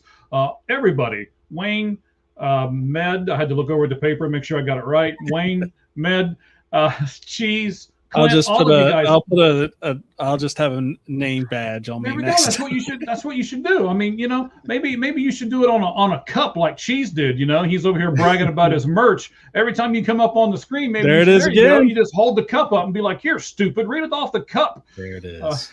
Right. You know what? I may have to get one of those mugs. I'm not even a coffee guy, but $69.99. Oh, that's all. Okay. That's a Mike price. It's $49.99 for the low price. Yes.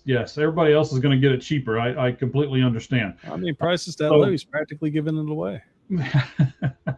Frost Buddy is who is sponsoring us, talking about merchandise and stuff like that. Yes. You can scan the QR code bottom right hand of the screen, or you can go to, give me just a second. when we take the border off the bottom. Oh, look at that. Roger, you are all right, buddy. Taking that border off the bottom so we can see it, you can go to frostbuddy.com/Red Hot Reds. That is one of the many podcasts that we have right now on All Gloves Off Sports Media. Let's pull Wayne back up. Wayne has made his pick number 22 for the Eagles, a player, the last two actually. I did not have Peter Woods in my round one in my own personal mock draft, and I do not have this player either in my original mock draft as well. So Wayne, I'm going to give this to you, buddy. I'm going to start this timer here. We will give everybody a chance to react here. I know Cheese is going to go off next as he picks number 24 for the Browns. I'll have him stay up here for just a second. Wayne, tell me who this guy is, because this guy's got, he's got a hyphen. He's got all kinds of stuff in his name. Yes, so with the 23rd pick in the 2026 NFL Draft, the Philadelphia Eagles select, I have it here too, Emmanuel McNeil-Warren, safety out of Toledo. I know we talked about him earlier when Tiananmen got drafted. Obviously, he's an in-the-box safety, 6'4", big. He's a big guy. He kind of almost comes in as almost an extra linebacker, right, a little bit faster. Looking at Philadelphia, I mean, they need receiver help because they're going to trade A.J. Brown, and they brought in like 5 guys on one-year deals. But I don't think they're going to take receiver in the first round here. It's a deep receiver class. They can get somebody in the second, third, fourth round to add to the roster. They need tight end help, but again, I'm not taking Stowers this high. So really looking at their defense, which is stacked. Every year this defense is incredibly stacked. They really needed like maybe a defensive end and then safety. They've got Marcus Epps and Andrew Mabuka. And I figured, well, let's go with McNeil-Warren and get him in there as the in-the-box safety for them. All right, She's, I want to get your opinion just a second before we put you off the stage. And for those people who are like, well, man, I don't know why you do 5 minutes in between. I don't know. There's no way we're going to be able to, we got so much stuff to fill and la, la, la, la. Look at what we're doing here all of a sudden, right? It's getting a little harder to fill some of this time, but, I know Cheese can talk forever. So the first guy that's really been taken in this draft that's not from like a power conference school, right? Yeah, I was about to take him for the Browns. Yeah. I really like him. Here you go, Wayne. Thumb up in the ear to him. Give him the. There you go. But yeah, go and tip me off. I gotta pivot. All right, fine. We didn't want to see you up here with us anyway. Let's put the good-looking guys up here. Let's take you out of here. I can't wait to talk Peter Woods, but I'll talk about it a little bit later. Go ahead. Okay, we'll do, buddy. All right, so let's take Cheese off. He's going to be picking. That probably means what he's doing is trying to grab some chicken or something. That's really what he's trying to do. Roger, I'm typing everything in the chat here, so I'll get everything to you in just a second as well. Med, he said something earlier, did Wayne, went through some of the other needs that the Eagles might actually have. So was this the pick that you would have done for the Eagles, or would you have gone with one of those other needs? Well, I mean, I'm more of on the pass rush side, but I definitely can see this. They definitely faltered a good bit towards the backside of their defense. But when you read up on McNeil-Warren, he reminds me, the way that his play style is, it kind of reminds me of C.J. Gardner-Johnson in a lot of ways. He's a very aggressive, great run supporter. He can get up in the box, has enough speed to be able to recover if like little Deacon dunks right over the top. This pick is actually pretty good. He's like a Swiss Army knife in the backfield. Wow, Swiss Army knife, yes. So there's some guys in this draft, Wayne. I'll take this back to you since you made this pick. There's some guys in this draft who are really, really good at one particular thing.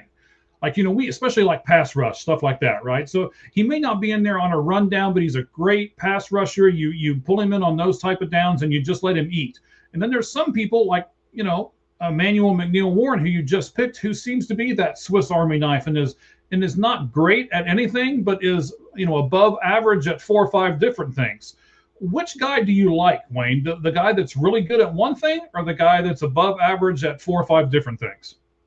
Well, the old adage, right, is jack of all trades, master of none, right? And so Sure. it's which do you really prefer?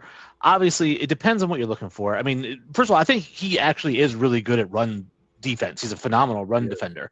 So I think that's really his strength. But when you say Swiss Army knife, I mean, you can put him at linebacker, you can put him at safety, you can put him in a lot of different spots, nickel. Not so much that he does a lot of things average. But as far as me personally, I guess when I'm drafting, especially in the first round, I would rather have a guy who excels at one thing than a guy who's good at lots of things, because I can teach him those other things, right? If he's elite at pass rushing, I can teach him how to stuff the run. If he's elite at stuffing the run, I can teach him how to pass rush, right? Okay. I don't want a guy who, usually those guys who are average at everything, they have a high floor, really low ceiling. The guys who are elite at one thing have an incredibly high ceiling, right, but a low floor. But that's what you do in the first round, is you take those guys. Right. So it's like a shortstop in baseball, right? Same concept. I guess, or any sport. I mean, in the NBA, it's like drafting a kid out of high school, right? If he can score the ball, you're like, well, he's 18 years old. I can teach him all the other stuff, So versus if you draft a guy who's a senior from Duke, yeah, he probably does everything good, but he's never going to be more than the seventh guy off your bench. All right. I like it. Cheese has made the pick. Got it right here in front of me as well. So I'll just give you this. That pick goes to the Cleveland Browns at number 24. And the pick that Cheese has made for them, offensive tackle, again, another sophomore, another guy from Utah, 6'6", 308, Caleb Lomu. Cheese. Wait a minute, I'm not looking at the screen. Hang on. I'm sorry. Terrible host. I got to put you back up here. Let me see here. Who we taking off? Med. Oh, Med gets the pick for his Bears next. I can't wait for this pick. So let's take Med off the screen real quick. Let's put Cheese back on the screen. There we go. I was going to say, you got to bring me back on. I know. It's, I don't know, man. I've got like 4 or 5 different things going on over here, okay? I can't be great at everything. I'm kind of, I'm not the Swiss Army knife that Emmanuel McNeil Warren is, okay? I'm only good at 1, maybe 2 things at the most, but I know you're great at all of this stuff, man. You do all this draft analogy and everything else. So why, sir, did you pick, is it Lomu? Lomu, Caleb Lomu. Yeah, I wanted Emmanuel McNeil Warren. Really wanted him for Cleveland, but great pick for the Eagles. Love that. This is not necessarily what I do. This is a projection. This is an Andrew Berry type pick. I really like Lomu. I don't love Lomu. He has a ton of talent. He moves well. He's fluid. He looks like a franchise left tackle. I love his athleticism. He has 2 humongous flaws. His play strength sucks. He gets bullied and pushed back. And he opens up too quick. His technique is kind of a mess. I see a guy who probably should be a top 10 pick, but isn't, because he just isn't strong enough, and his technique is just a mess in games. Romello Height gave him a ton of trouble in that Texas Tech game, especially the counter moves, inside moves, showing outside and come back on the inside. And there's been some question, does Lomu really love football? There's been some question that if he does, if you're satisfied with that, this is a great pick, because he has so much talent.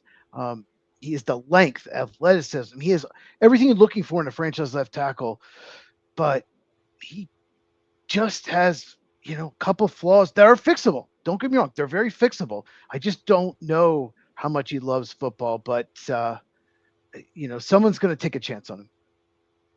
All right. So Wayne, I was looking at the next pick. I almost gave it away. That'd have been awful. So Utah out here on the West Coast. Wayne, you're over on the East Coast. When you're doing all of these draft things and you're analyzing everybody, how difficult is it for you to get information on people that's on the opposite coast that you are? Well, I think with the advent of YouTube, it's become a lot easier to watch videos of guys no matter where you are. So it's like, yes, obviously you can't watch the games live, or you could, but I mean, you have to stay up late. Some of these games start at 10:30, 11 o'clock East Coast time. But the next day, you can go watch the all 22s or something like that, and watch game film on a guy. So it's not that difficult to come across the game film. So I'd say you get a good idea. I wanted to ask Cheese the question, actually. Sure. His thoughts on, obviously, like, I love DeJuan Jones at left tackle because he's massive, and I just love him there. How hard do you think it is? Because all the time, like when we do these things, people say, "Oh, you could draft a left tackle, just move him to right tackle." Is it really that easy? Like if this guy played left tackle his entire life and you put him at right tackle in the NFL, the pros, how difficult is that, or is it as easy as we think it is? Because tackle's a tackle. It works for some, and others it doesn't. Like it was easy for Joe Alt, no problem. Easy for Penei Sewell, but those are like freaks. But I don't necessarily love DeJuan Jones. I think he's going to be the starter next year, no matter what. That's what I was thinking. Like Lomu may need some time to fix his technique. DeJuan Jones could be the starter this year. He could take over next year. Interesting. Yeah, DeJuan Jones. Yeah, I'm just curious why you like him so much. I don't know. To me, there are games where he really struggled last year.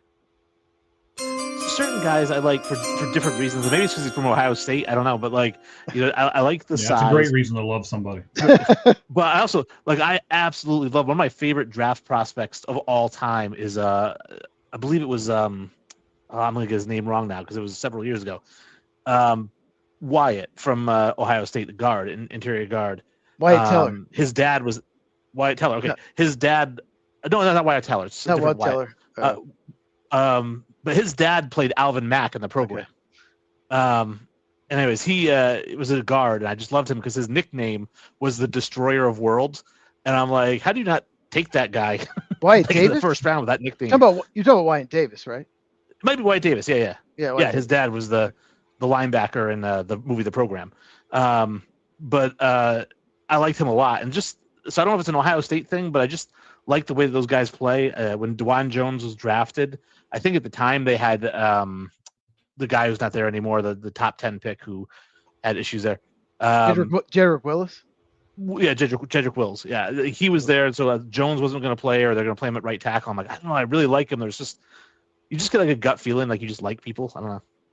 Well, Andrew Berry loves 21-year-old analytical, athletic guys that most likely will bust. So that's what I'm thinking when I draft for the Browns. I mean, I gave him a good pick in Colonel T. I need to get him a questionable, maybe, possible bust pick in Caleb Lomu. You know what I think's really going on right now? I'm sure you guys have noticed that I've started the clock in the background. We're going to take Wayne off here in just a second. But I think the Green Bay Packer guy is just continually asking questions so that the Bears guy can't talk about his pick that he's making. I mean, it's all good. That's what I think is going on right here. So, Wayne, I'm going to move you off the screen here so that you can make your pick. And then we've already added Meg back. Meg has decided to make this pick for the Chicago Bears at number 25. Wow. From Georgia, defensive lineman, junior, Christian Miller. All right, buddy. Med, why? And you guys don't know, I do. I think he ran to the podium with this because he had this pick in like 10 seconds after he went off the screen. So, I mean, is that what you did, buddy? Did you run to the typewriter and just start, this has been my guy? I mean, is this the guy you were hoping for a while? I showed off my 10 flat 40 speed when going up there to this podium. No, Yes, I mean, did. this is so one of the things that's a real big sore spot for Bears fans last year was our run defense. And especially in between the tackles, Christian Miller is a good run stuffer, but he also adds a little bit more. He has a good explosion with his first step and has raw power. And he'll be able to actually push the pocket back into the quarterback, which is what you want to be able to do. Mm-hmm. And with a lot of the other teams in the NFC North, Cheese knows this for a fact, that basically our guards of centers and everything, that is our strong point for the most part. They got Jordan Morgan right now. How's he going to do? Now he's probably going to be a disaster. Well, trust me, as a Bears fan, I understand that completely. It was a horrible pick. Cooper DeJean was on the board. It was a disaster. Yeah. But we have a terrible GM and a terrible head coach. So we give you they draft 3 picks of the same position.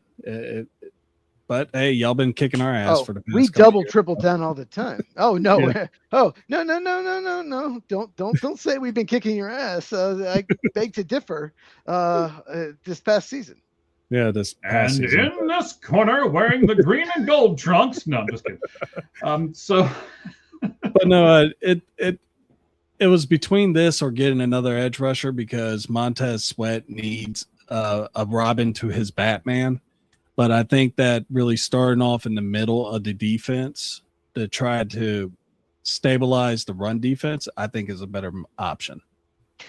I'll say this. The board sucked for the Bears. It sucked. I'm just looking at it.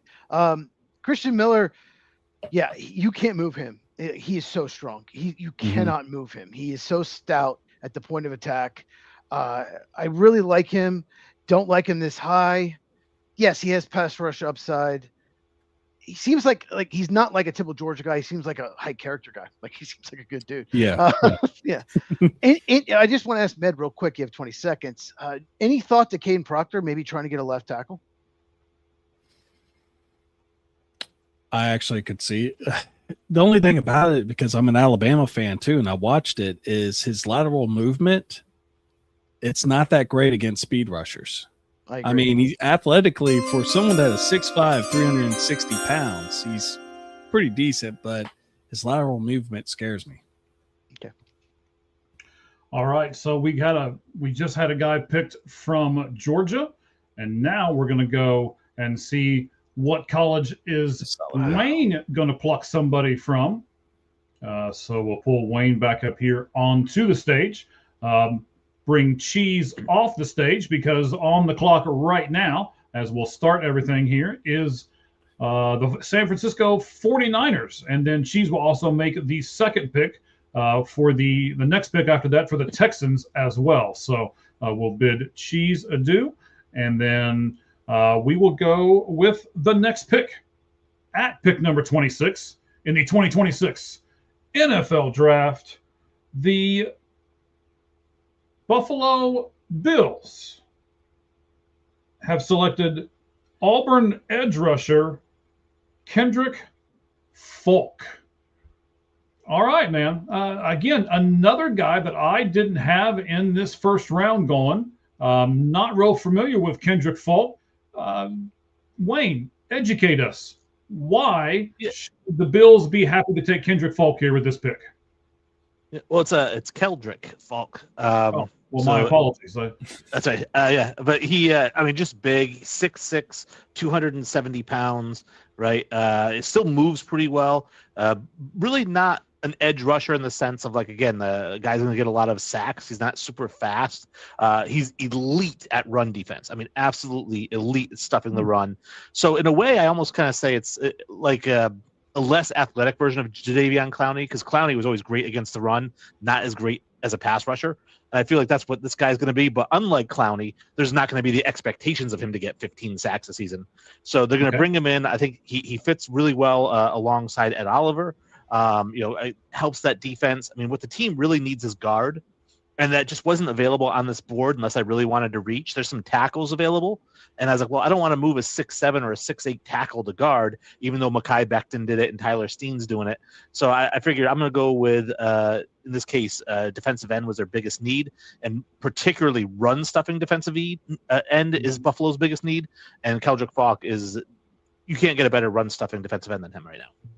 Okay, so you're in that division. You're the Patriots fan. You'll be picking for the Patriots here in just a little bit as well. So when you look at Buffalo, if you were the GM there, are you going to try to? I wanted to bring this up with somebody. I'm going to get to do it right now with you. I can't wait to get your reaction off of this, and you would know it better because you're in that division. So that's why I want to do this right now with you, Wayne. Do you pick a guy in this draft and say, okay, we're going to pick this guy because this is what the Patriots do, so we are going to counteract that with this guy? or this is what the Jets do. So we'll make sure we beat the Jets twice, or we'll make sure that we have a better team going up against the Patriots or something like that. Do you think some of these GMs do things just specific for the teams that are in their own division? I think there are GMs who do that. Like you mentioned within our division, the New York Jets, and that's why they haven't gotten out of the basement in 25 years, right? Because they try to plan about what other teams are going to do. You have to plan for what you do. Like, what do you do and what do you need?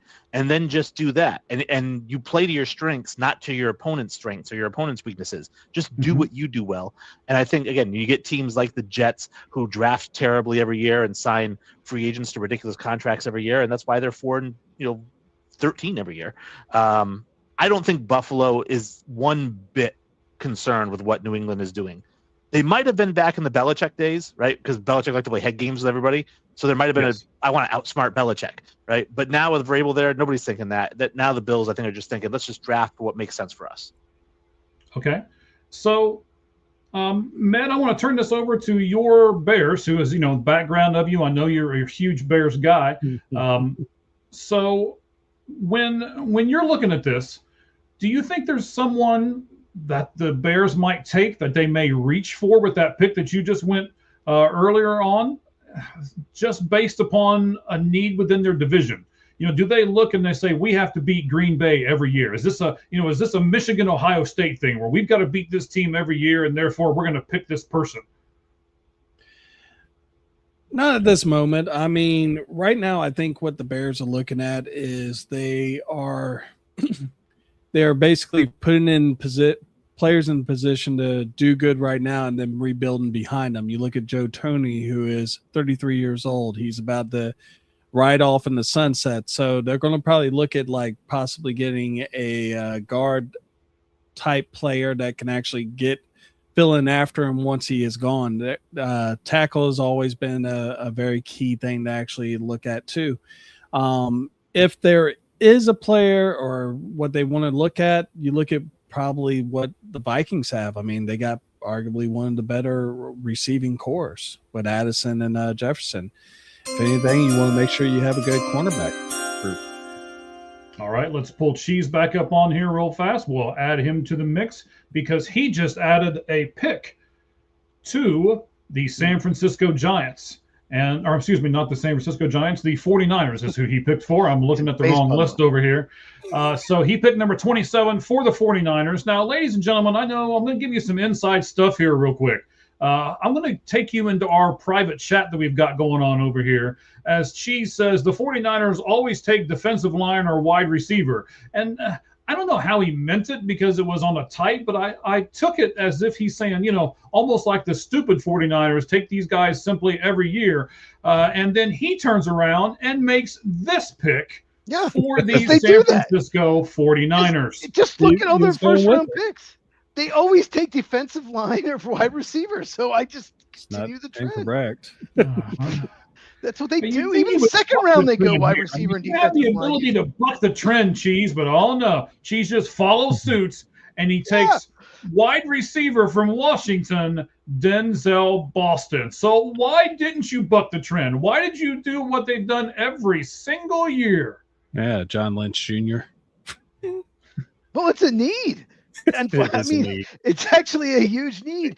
Juwan Jennings is still unsigned, but he's gone. Brandon Ayuk's not going to be back. It's a big need for them. They need some they have defensive issues as well. But I thought about, if Caleb Lomu was there, obviously I took him for another team. He would have been a possibility. But I like Denzel Boston. I think he's 19th or 20th on my board. He runs better routes than a lot of bigger receivers. He's like 6'4", 210. Those kind of receivers typically aren't great route runners. He's a little better than you probably think. And I've said this on my channel about him because I've talked about him a lot. He's not as good as Drake London, but he's better than Michael Pittman. He's somewhere in between.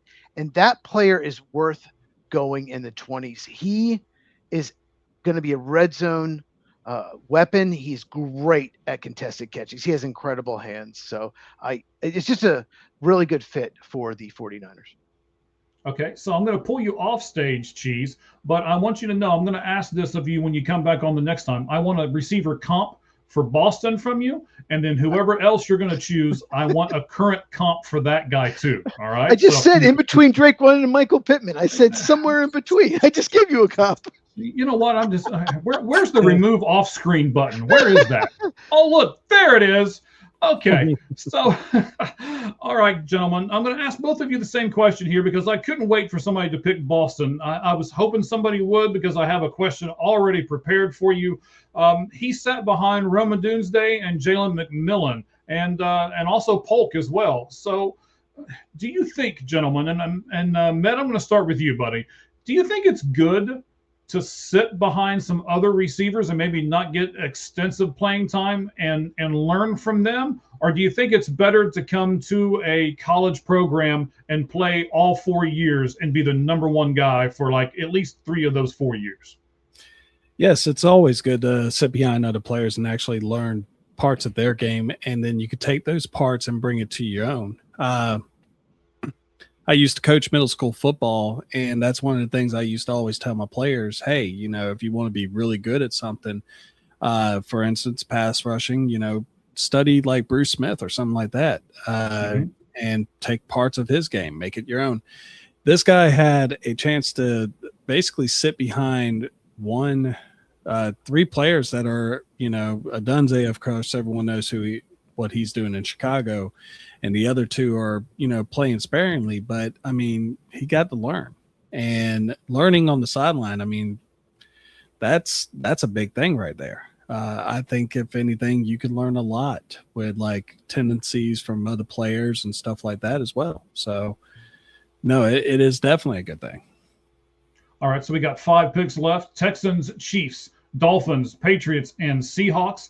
But Wayne, I'm going to ask you the exact same question because I love getting these responses from people. Do you like a guy when you're picking him that's set behind a couple people and can learn that? Or would you rather have a guy that goes to college, is the number one guy for 4 years, and is almost forced to learn by doing? Well, it's not so much a matter of experience that I prefer. It's the fact that if a guy goes and starts right away, he's probably more talented than somebody who doesn't start right away.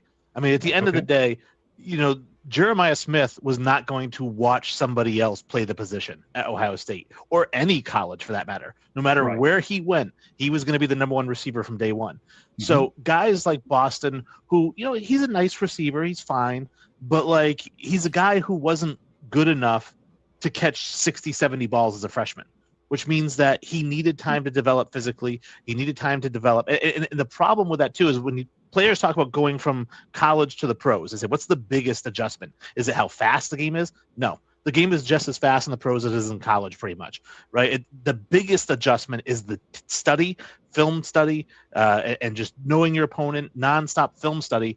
And in college, you don't have to do that. In college, you can just show up and catch 10 balls without ever watching any film on your opponent, just based on athleticism. If you have to sit behind somebody and watch them play, and if you have to sit in the film room and watch 10 hours of film to be ready to produce, I almost don't want you at the next level because I feel like you've already hit your ceiling. Like you've had to work to hit your ceiling in college. Okay.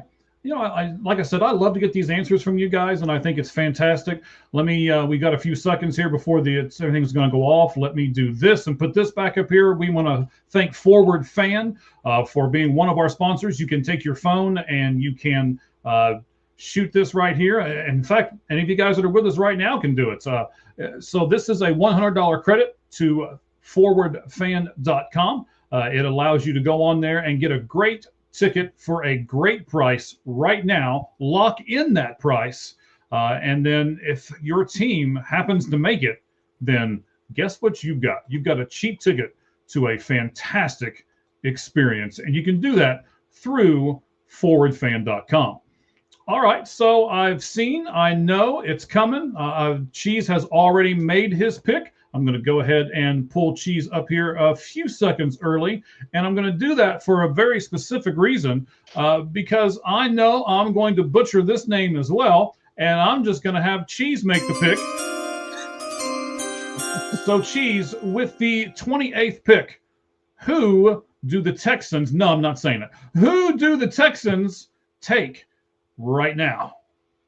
The Houston Texans select Max Ihenacher, offensive tackle, Arizona State. It sounds like things we use in prison to, knee knockers, but it's Ian Notcher. Is that what it is? Ian Archer, yes. Yeah. He is from Nigeria. Okay. For those of you who don't know what knee knockers are, yeah, Google that, young crunks. And I don't know what that is. I never heard. Yeah, go ahead. Go ahead, Google that and see what happens. I'm sure there's some great videos of people using them on people. Yeah. And yeah. Mm-hmm. Yeah. Anyway. Mm-hmm. Yes. Yeah. So what was why? World War II? What was World War II like? Hey, calm down over there, buddy. And by the way, World War II was okay, except there were some casualties. Okay. So, Cheese, I like this guy because he's from my neck of the woods, Arizona State. I've seen him a lot. I think he's a really good fit for a lot of different teams. Do you agree that he's a good fit for a lot of different teams, or do you see him fitting specific teams, and that's why you chose him here for the Houston Texans? I think he should go so much higher than this. I love Max Ian Archer. He's my number one tackle in this class. I have waited very patiently to draft him. In fact, I probably wasn't going to draft him if Clinton didn't opt out, because I just don't think he's going to go that high. But he started playing football in 2021. He is still raw. He still needs some work. His footwork isn't great at times, but he's so mobile. He's so physical. Anyone that's saying Monroe Freeland should go top 10 because he's a good athlete, his upside. Well, Ian Archer has more experience than Freeling in college. He has a whole year of extra experience. He played right tackle at Arizona State. He has 34-inch arms. I think he can move over to left tackle. He had a great Senior Bowl. He improved every year. He's really high character. The more I watched, the more I liked, and he did a much better job against David Bailey, much better than Spencer Fonnick did. So the more I watched him, the more I watched his interviews, his workout. I absolutely love this guy. He is going to be in my top 15. So yeah, Max Ian Archer, right tackle, Arizona State, and Houston Texans. Even though they signed like 16 free agent offensive linemen, a lot of those guys aren't that great, but he probably can sit for a year, improve his technique, and then take over next year either at left or right tackle for them. All right, Wayne, Cheese ended this whole thing by saying something that's intriguing to me, and I want to get your opinion on it here. So sometimes, especially later in the first round, you're going to choose a pick that might not be a starter from day one. So if you're doing that and you're looking at the draft board and you're like, I'm not sure if this guy is an actual day one starter, but I think this guy over here has a higher upside and he probably has to sit a year. How do you differentiate between a guy who you figure is going to have to sit a year or a guy who is a fringe starter? I think that for me, if I'm drafting a guy and he has to sit for a year or whatever to learn the position, to get better at it, whatever the reason is that he has to sit for a year, if it's in round one and I'm taking him knowing he's not going to start, he better have a ridiculous upside. Like he really better, because I don't want to draft a guy who has to sit for a year so that he can be good. If he sits for a year, he better be great.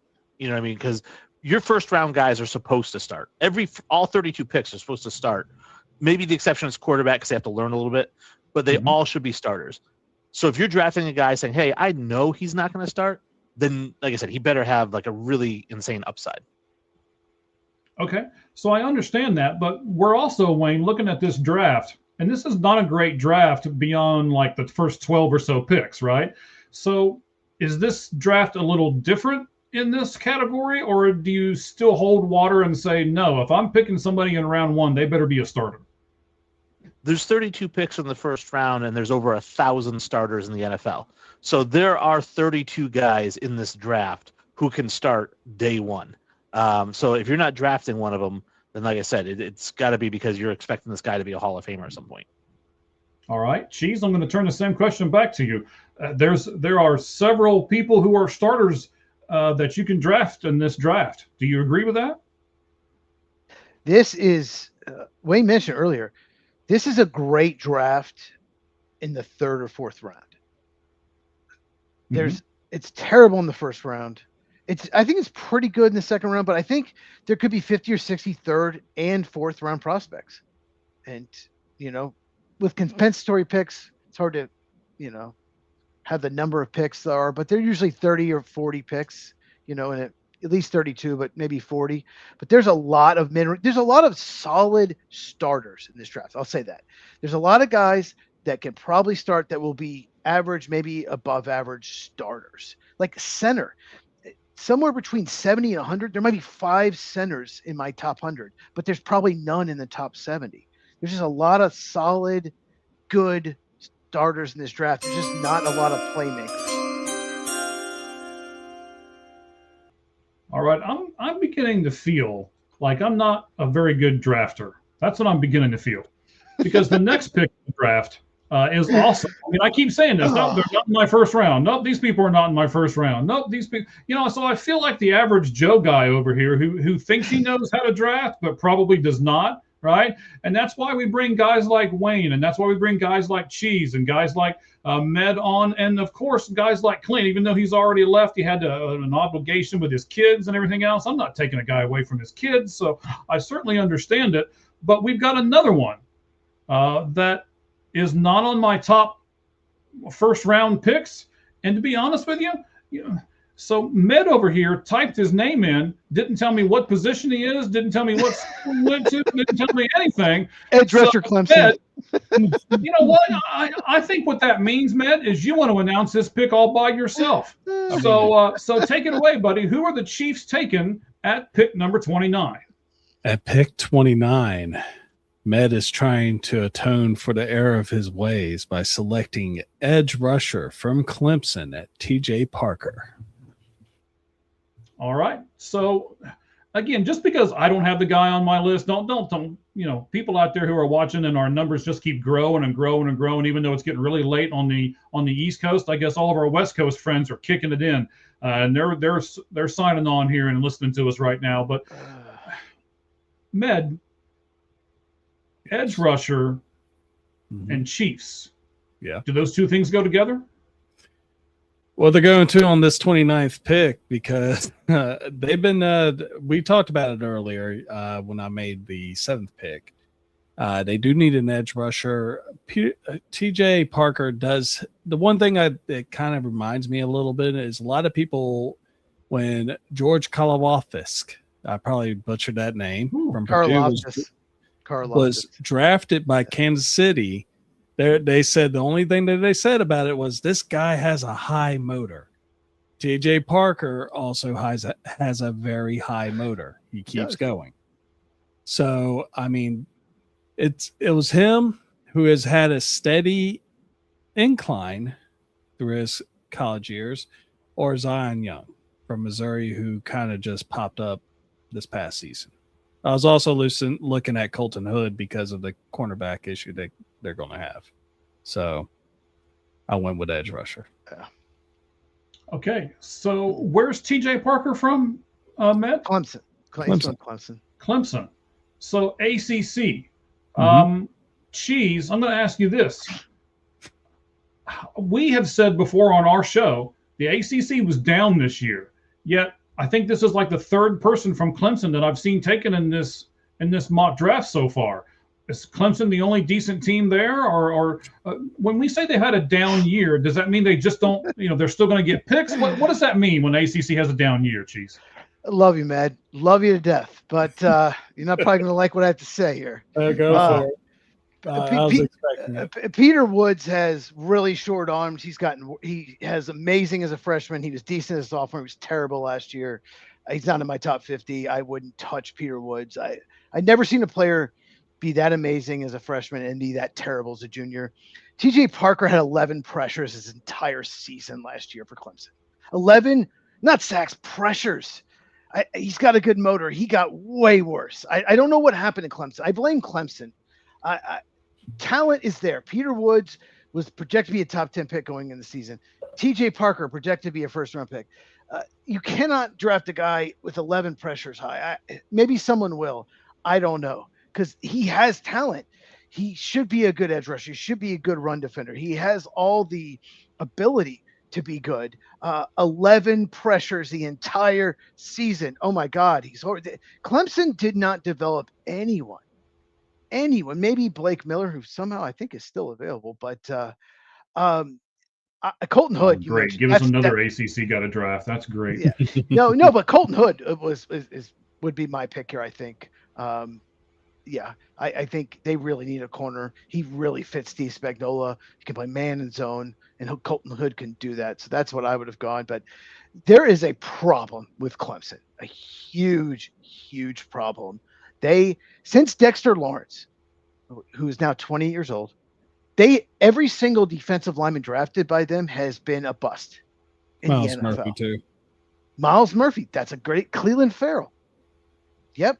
Every single one. And I just do not like DJ Parker or Peter Woods at all.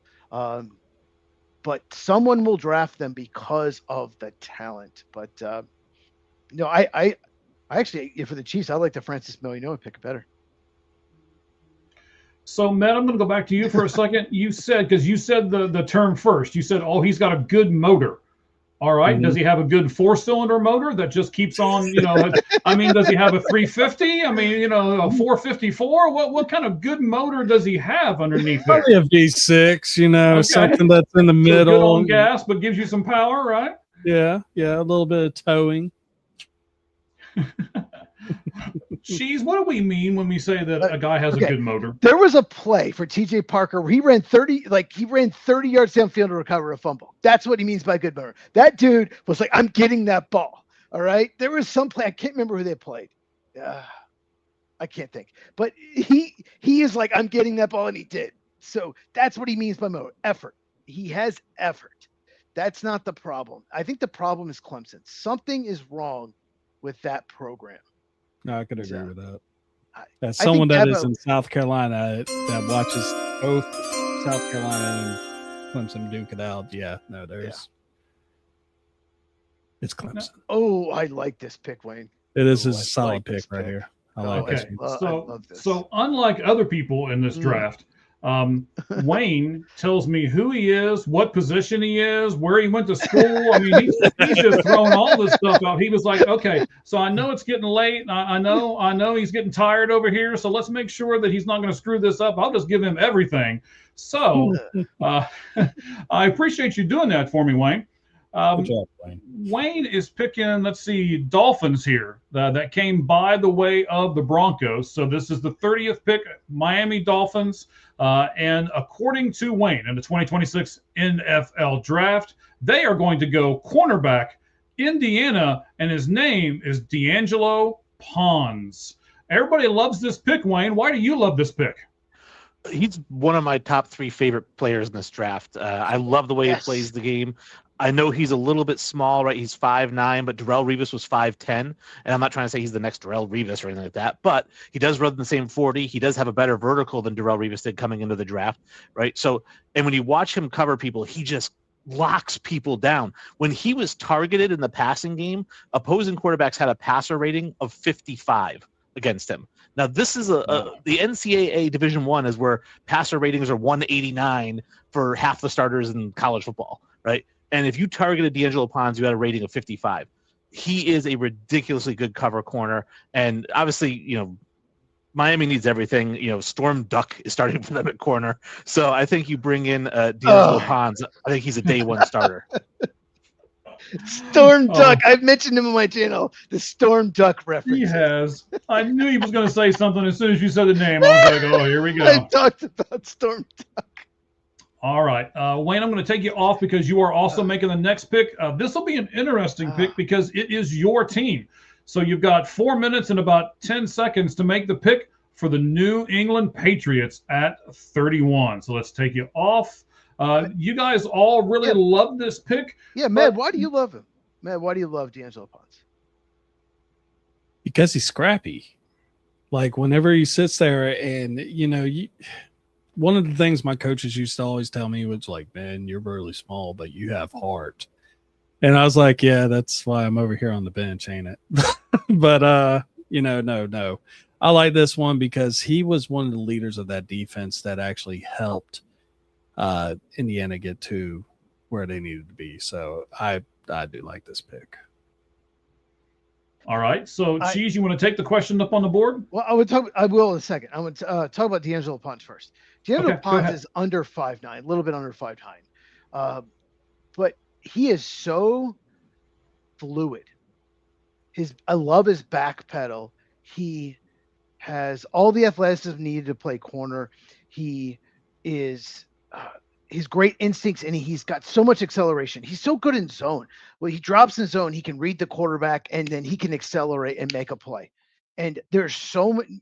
There are rarely corners in any draft that can do that. There's like 2 or 3 maybe, and he is so good at that. And he's great in run support for someone who's 5'8" and 3/4. I don't know what he weighs. I don't have him pulled up, but maybe he's 190. He is so good in run support. His film's incredible. If he was 5'11", he'd be definitely the number 3/4 corner in this draft, maybe number 2. And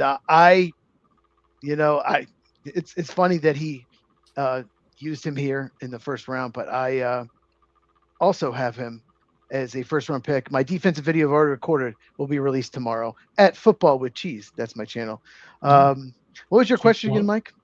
Well, let me. I tell you what. Let me go to Meg for a second here, because this used to be shots from the sideline. It was what Meg was doing last year.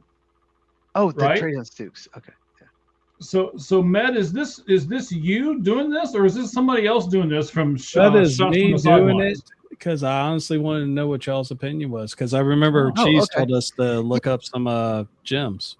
Okay, so Traden Stukes. Okay, he is an older rookie. He's like 24 maybe, but he is should be an unbelievable slot corner. He played slot in Arizona. So he will probably play slot in the NFL. But I wouldn't even be shocked if he goes in the first round. He is really athletic, really fast. Like, his film was some of the best of any corner. He's just old. He's had injury issues, but I absolutely love watching him. I think he could sneak into the first round, but I also could see him going like 61st. I don't think there's some mocks have him going like 95th or 105. No way. His age is what's going to hurt him, but he is a starting slot to me in the NFL. Just so much to like about him.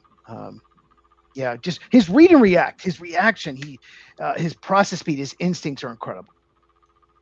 All right, everyone. So we are on Facebook, on my personal Facebook account. We are on YouTube, both mine and Cheese's YouTube. Cheese, what's your YouTube account, buddy? It's at Football with Cheese, Cheese spelled Chez, and I'm on X at Football Cheese, basically without the with. Okay.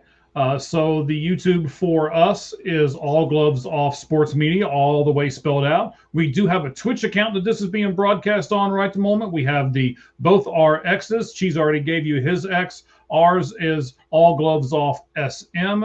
And Meg, well, we got a few seconds here. We'll wait till the chimes go off, but I want you to plug your stuff for us as well here. So chimes and then you.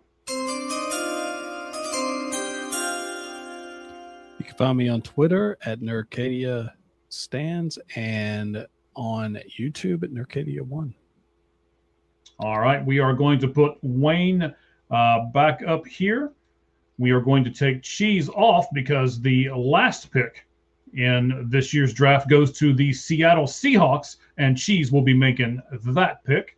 So he comes off here. Wayne, before I make your announce the pick that you've done for us here, buddy, give us your social medias and tell us where you are. I know, man, you are a big deal here at this spot now, right? What's your title with the sports company you're with now? Yeah, with Anubis Sports, I am the CEO, president, founder, creator of AnubisSports.com. I'm also a writer there and an editor. I handle the training and the onboarding. So obviously I started this endeavor. I'm very excited for it. I think the quality that we're putting out already is incredible. So I think if people are interested in reading high quality opinion-driven articles, definitely check out AnubisSports.com. We're on Instagram at Anubis Sports LLC. We are on LinkedIn, Anubis Sports. We post all of our articles there. But again, you can just go to AnubisSports.com and get all of our articles. It's a great, easy to use website, so you can navigate it quickly to whatever sport is your favorite. All right, so Forward Fan, I appreciate you guys. They have come on, they have reposted everything for us. So maybe that's why our numbers just keep going up and up and up, because people are joining us, they're reposting it. So everybody is liking what we're doing here. We are close to the end, a little over 3.5 hours in, and I appreciate both of you, because I'm on the West Coast. It's not near as late for me as it is for either one of you. So thank you guys very much for being on here with us.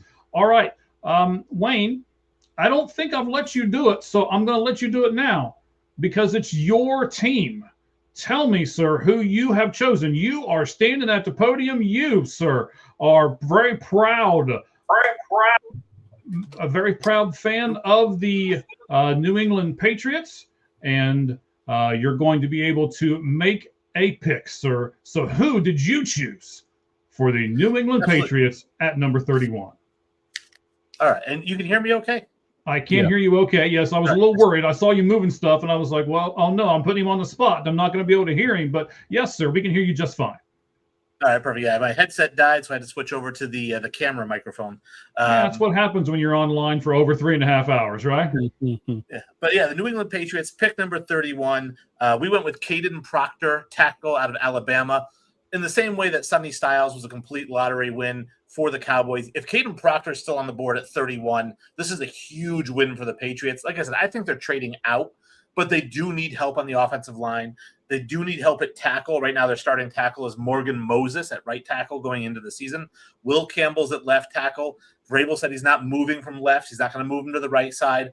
But Caden Proctor could force that issue because he's 6'8", 360 pounds. He's an absolute monster who manhandles people. I think whether you put him on the right or the left, immediately this is an upgrade at the offensive line position with him and Campbell. You can move Moses in potentially to guard, or you can just stick with Nwinu and Elijah Vera Tucker, who's a great pick. So I really like this pick here. I wasn't planning on taking a tackle, but when I saw Proctor was still there, there's no way I could pass it up. And, like you're saying, this is one of those times to where this is the way the draft fell. You're not expected to take this guy. He's pretty high on your board, and you're like, I can't believe he's still here. But you have to take this guy, right? 100%. All right. I like the pick. I think this could, and I also want to talk to you here for a second about forcing the issue with Campbell. Do you think that Mike Vrabel is just being stubborn here? Do you think Mike Vrabel just feels as though he needs to have Campbell's back here? Why is he doubling down almost? And we're not real sure about how Campbell's going to be at his position, yet Vrabel's saying we're not moving him. I think if you know Mike Vrabel as a head coach, this is exactly what he's done in the past. He's a player's coach.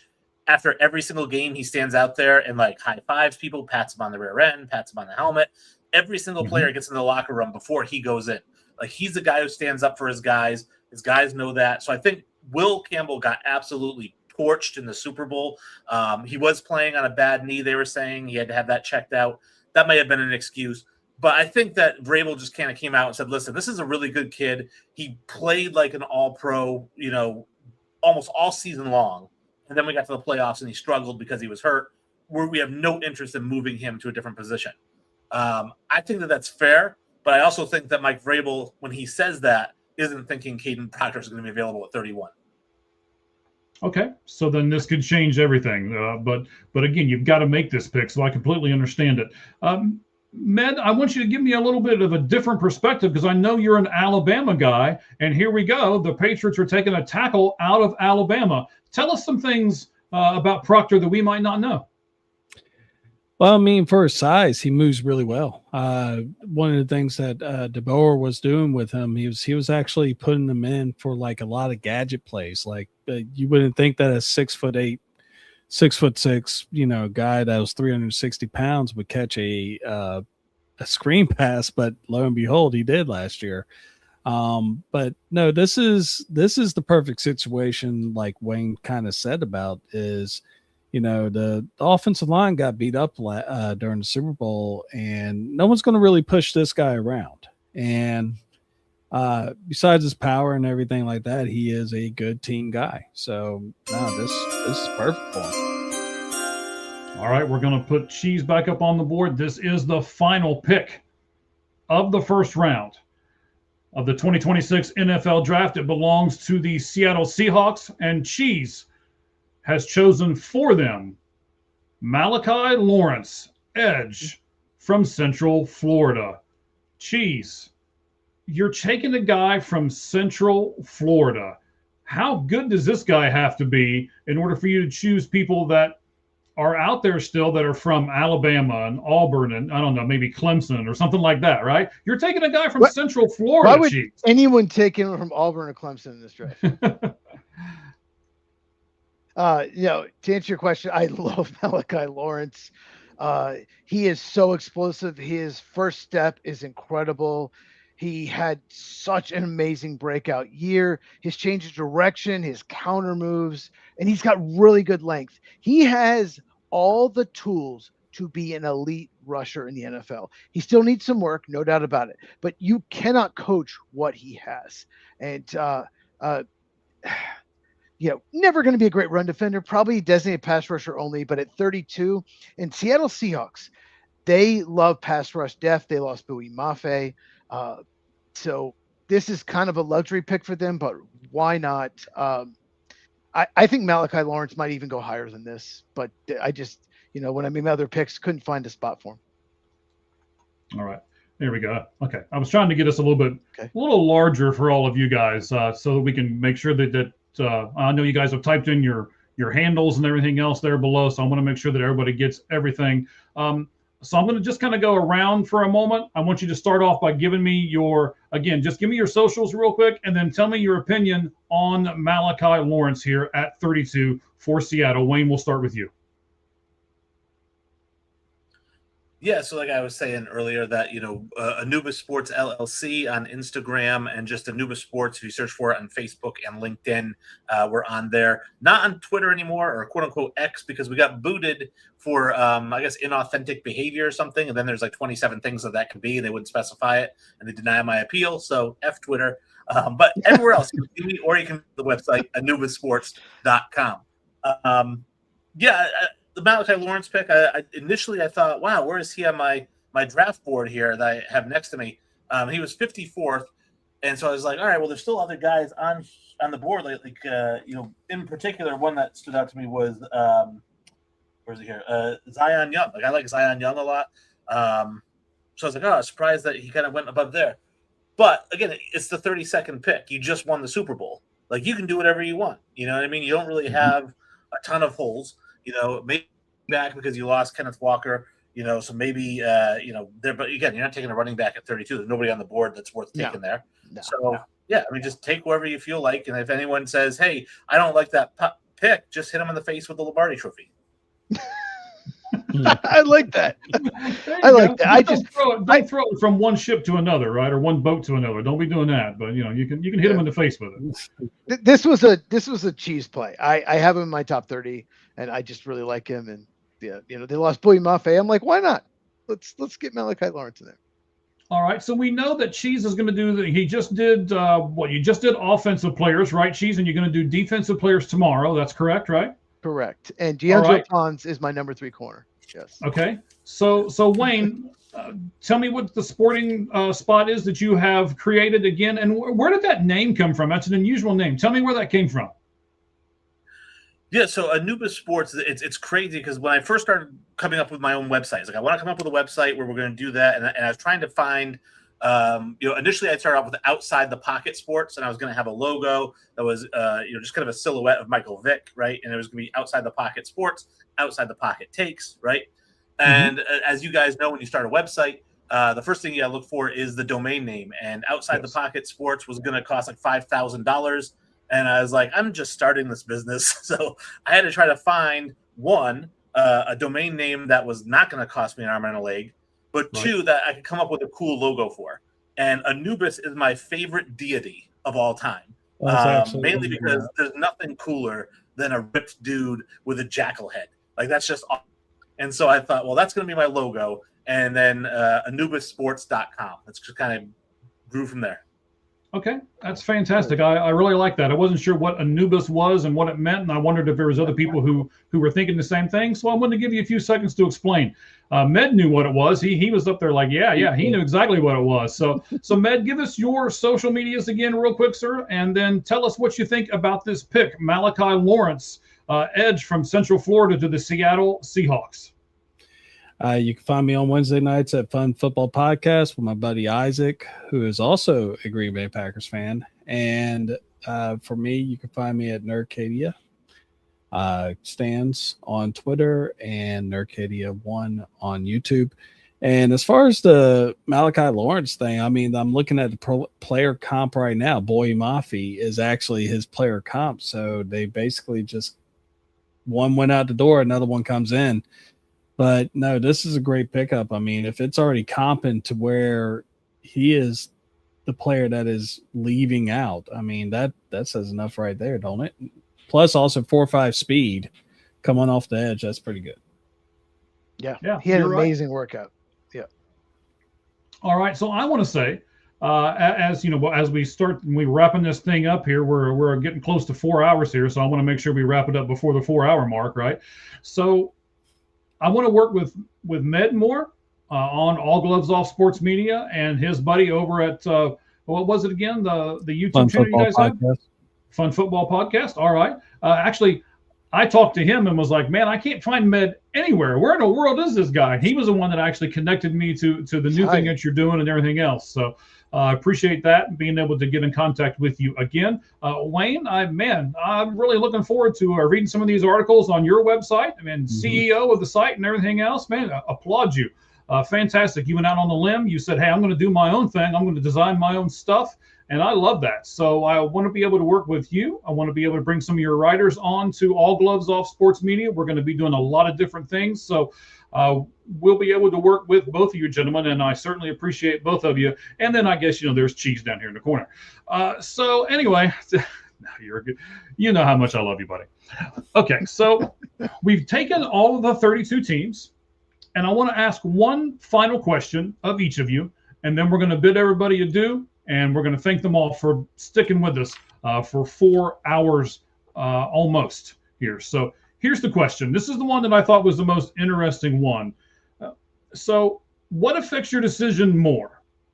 And Wayne, we'll start with you. We'll go to Med, then we'll finish out with Cheese. What affects your decision more? The talent that the actual player has, the good or bad that he does off the field, or the bloodline that he comes from? Wayne, which one of those three actually has you or affects your decision more when you're drafting?